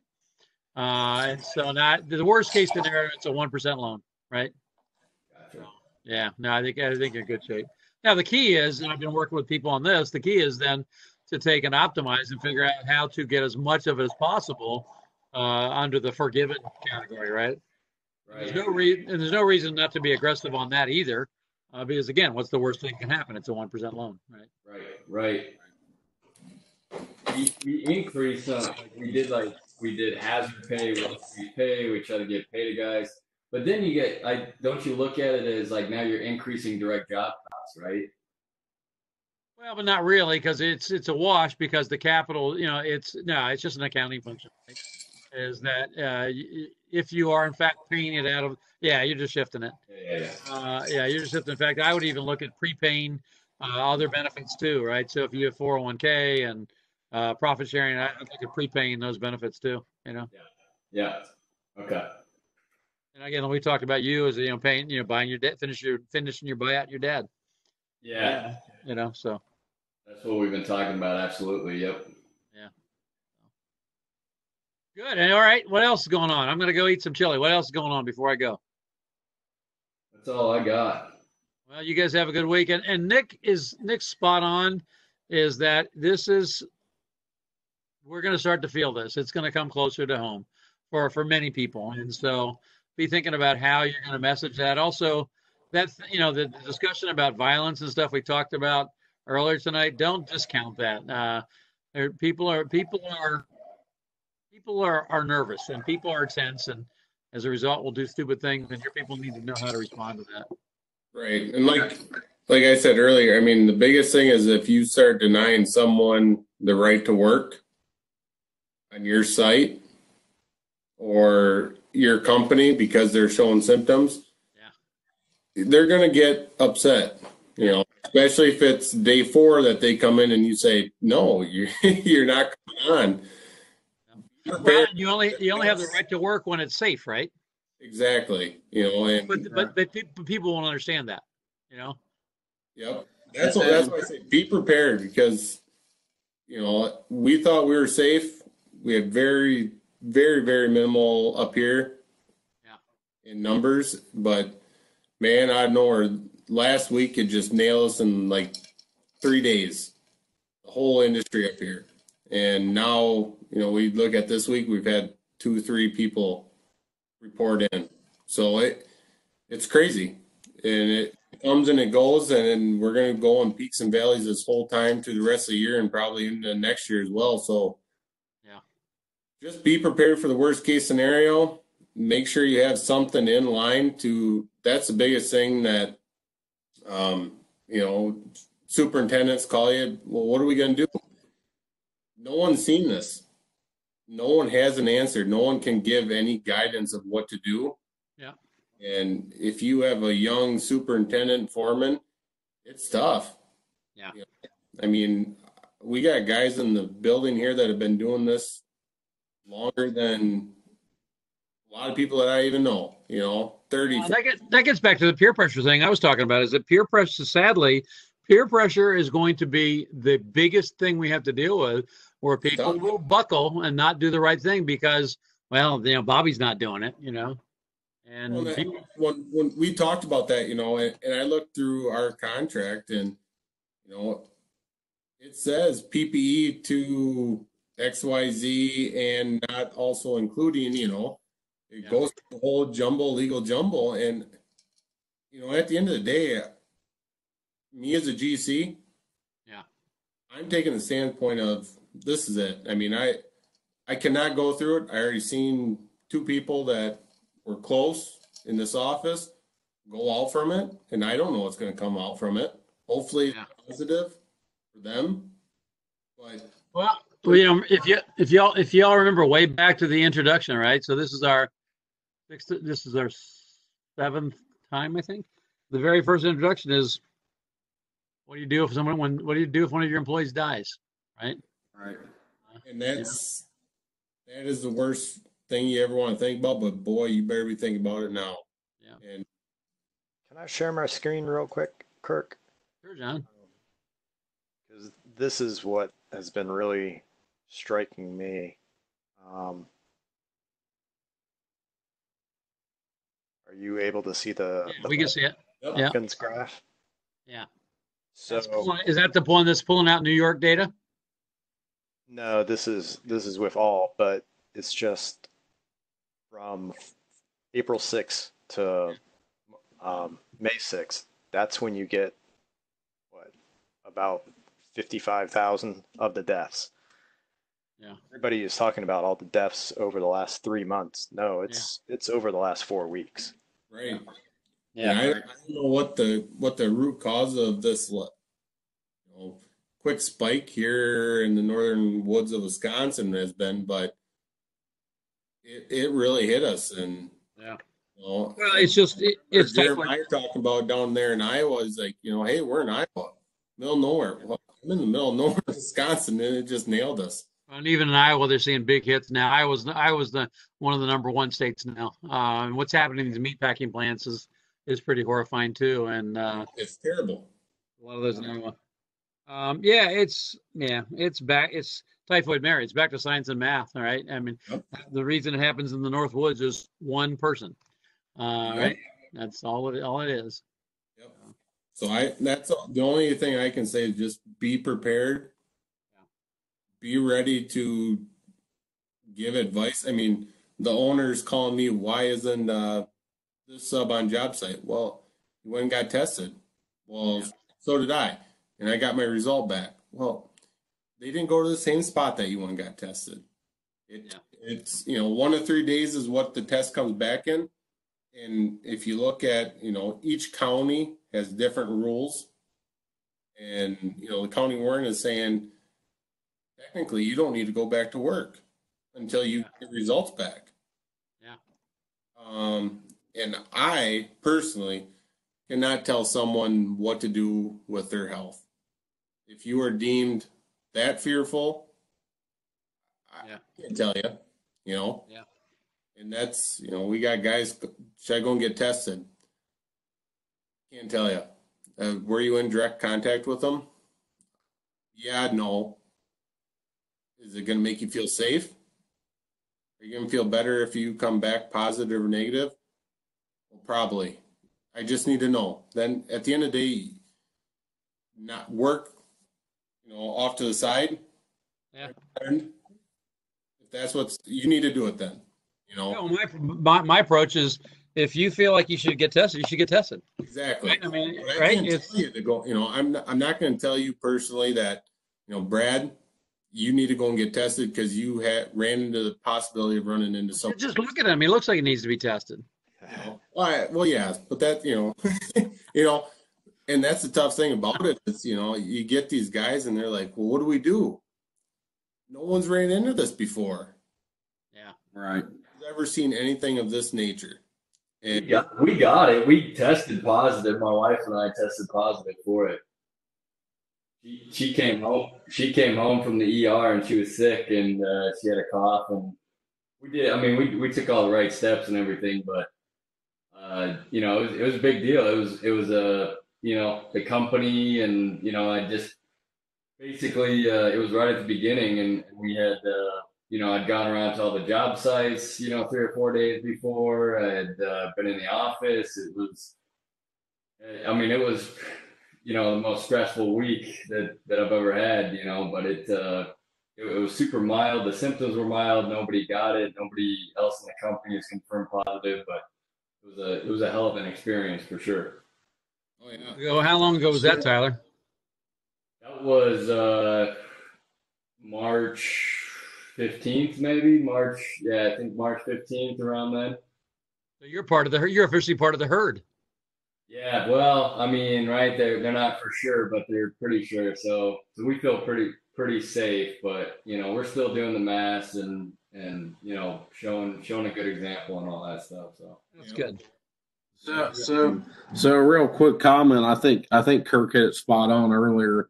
I tried chiming in, but I know there were several that had comments on it, so I felt like I was talking over people or they were talking over me. But I feel like the tensions are rising, and definitely what I seen and experienced in Ohio, especially last week, as far as a change, was our governor come out, and those construction companies that took a leading front in wearing masks at all times and those kind of PPE procedures. There's some companies that weren't. So I seen a lot of stuff on social media, stuff from our own employees, stuff from past employees, which I still am connected with on social media, that they were pissed because when our governor come out and said, yeah, masks are mandatory for now for this industry.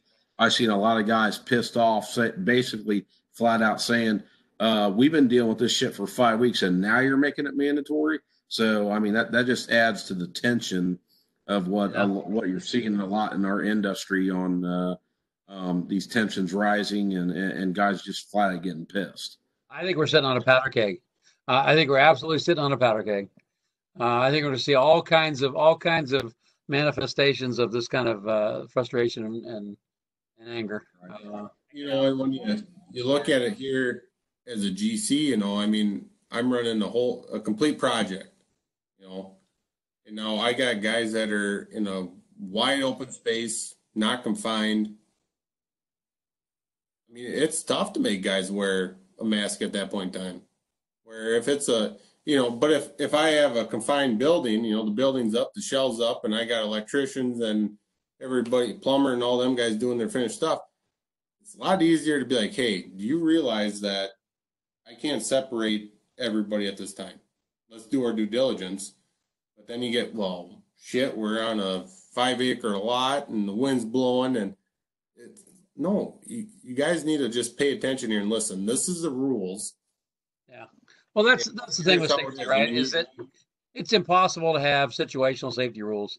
The only way to have any kind of safety rules, is everybody has the same fucking rules. That's the only way to do it. That's right. We bought 500 masks, and we got about 80 field employees, and we bought 500 masks. We had them Carlton Electric logos all over them. We gave everybody, we just handed them out liberally to everybody, and they were just a huge hit. We had guys putting their sons and daughters in them, and then we put together a little slideshow for guys and sent that out, and kind of made it a cool little cultural fun thing. And now everybody, it's just a cool thing to wear. The guys just like wearing them. It's just part of the Carlton crew, part of the Carlton team, and so it actually took off pretty well. So that's good. I think I saw some of yours, didn't they? Aren't they like the kiss mask with the big old tongue hanging out and all that shit? Yeah. Yeah. We paid extra for that. When it's 98 degrees and 80% humidity, wearing a mask. Then they're gonna start bitching. I got, you look at carpenters and masonry and concrete guys. I mean, I got to make them wear them. Yeah. Well, it's like, what? It's just one of those things. It's, people need to just get over it. When let's think about police officers, right? So police officers in Houston, Texas, in the heat of summer, are in, they got the Kevlar vest on and all the other shit. You know what? We're not any better than that, and we're not any less tough than that. It's just about mentality. It is, because I'll tell you what.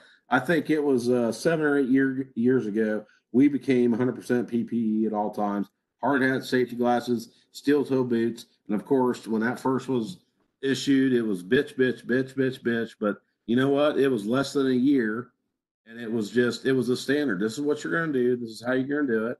and everybody just accepted it, over time. And it was just, it's never even mentioned anymore. It's not discussed.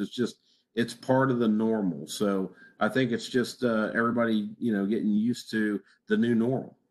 Yep. Yeah. Yep, I agree. All right, let's go. Let's go hit her. Well, let's go. I was going to hit our wives. Let's go hug our wives. Probably shouldn't hit them. But I just got a chat in the, private chat here. WTFAYGG.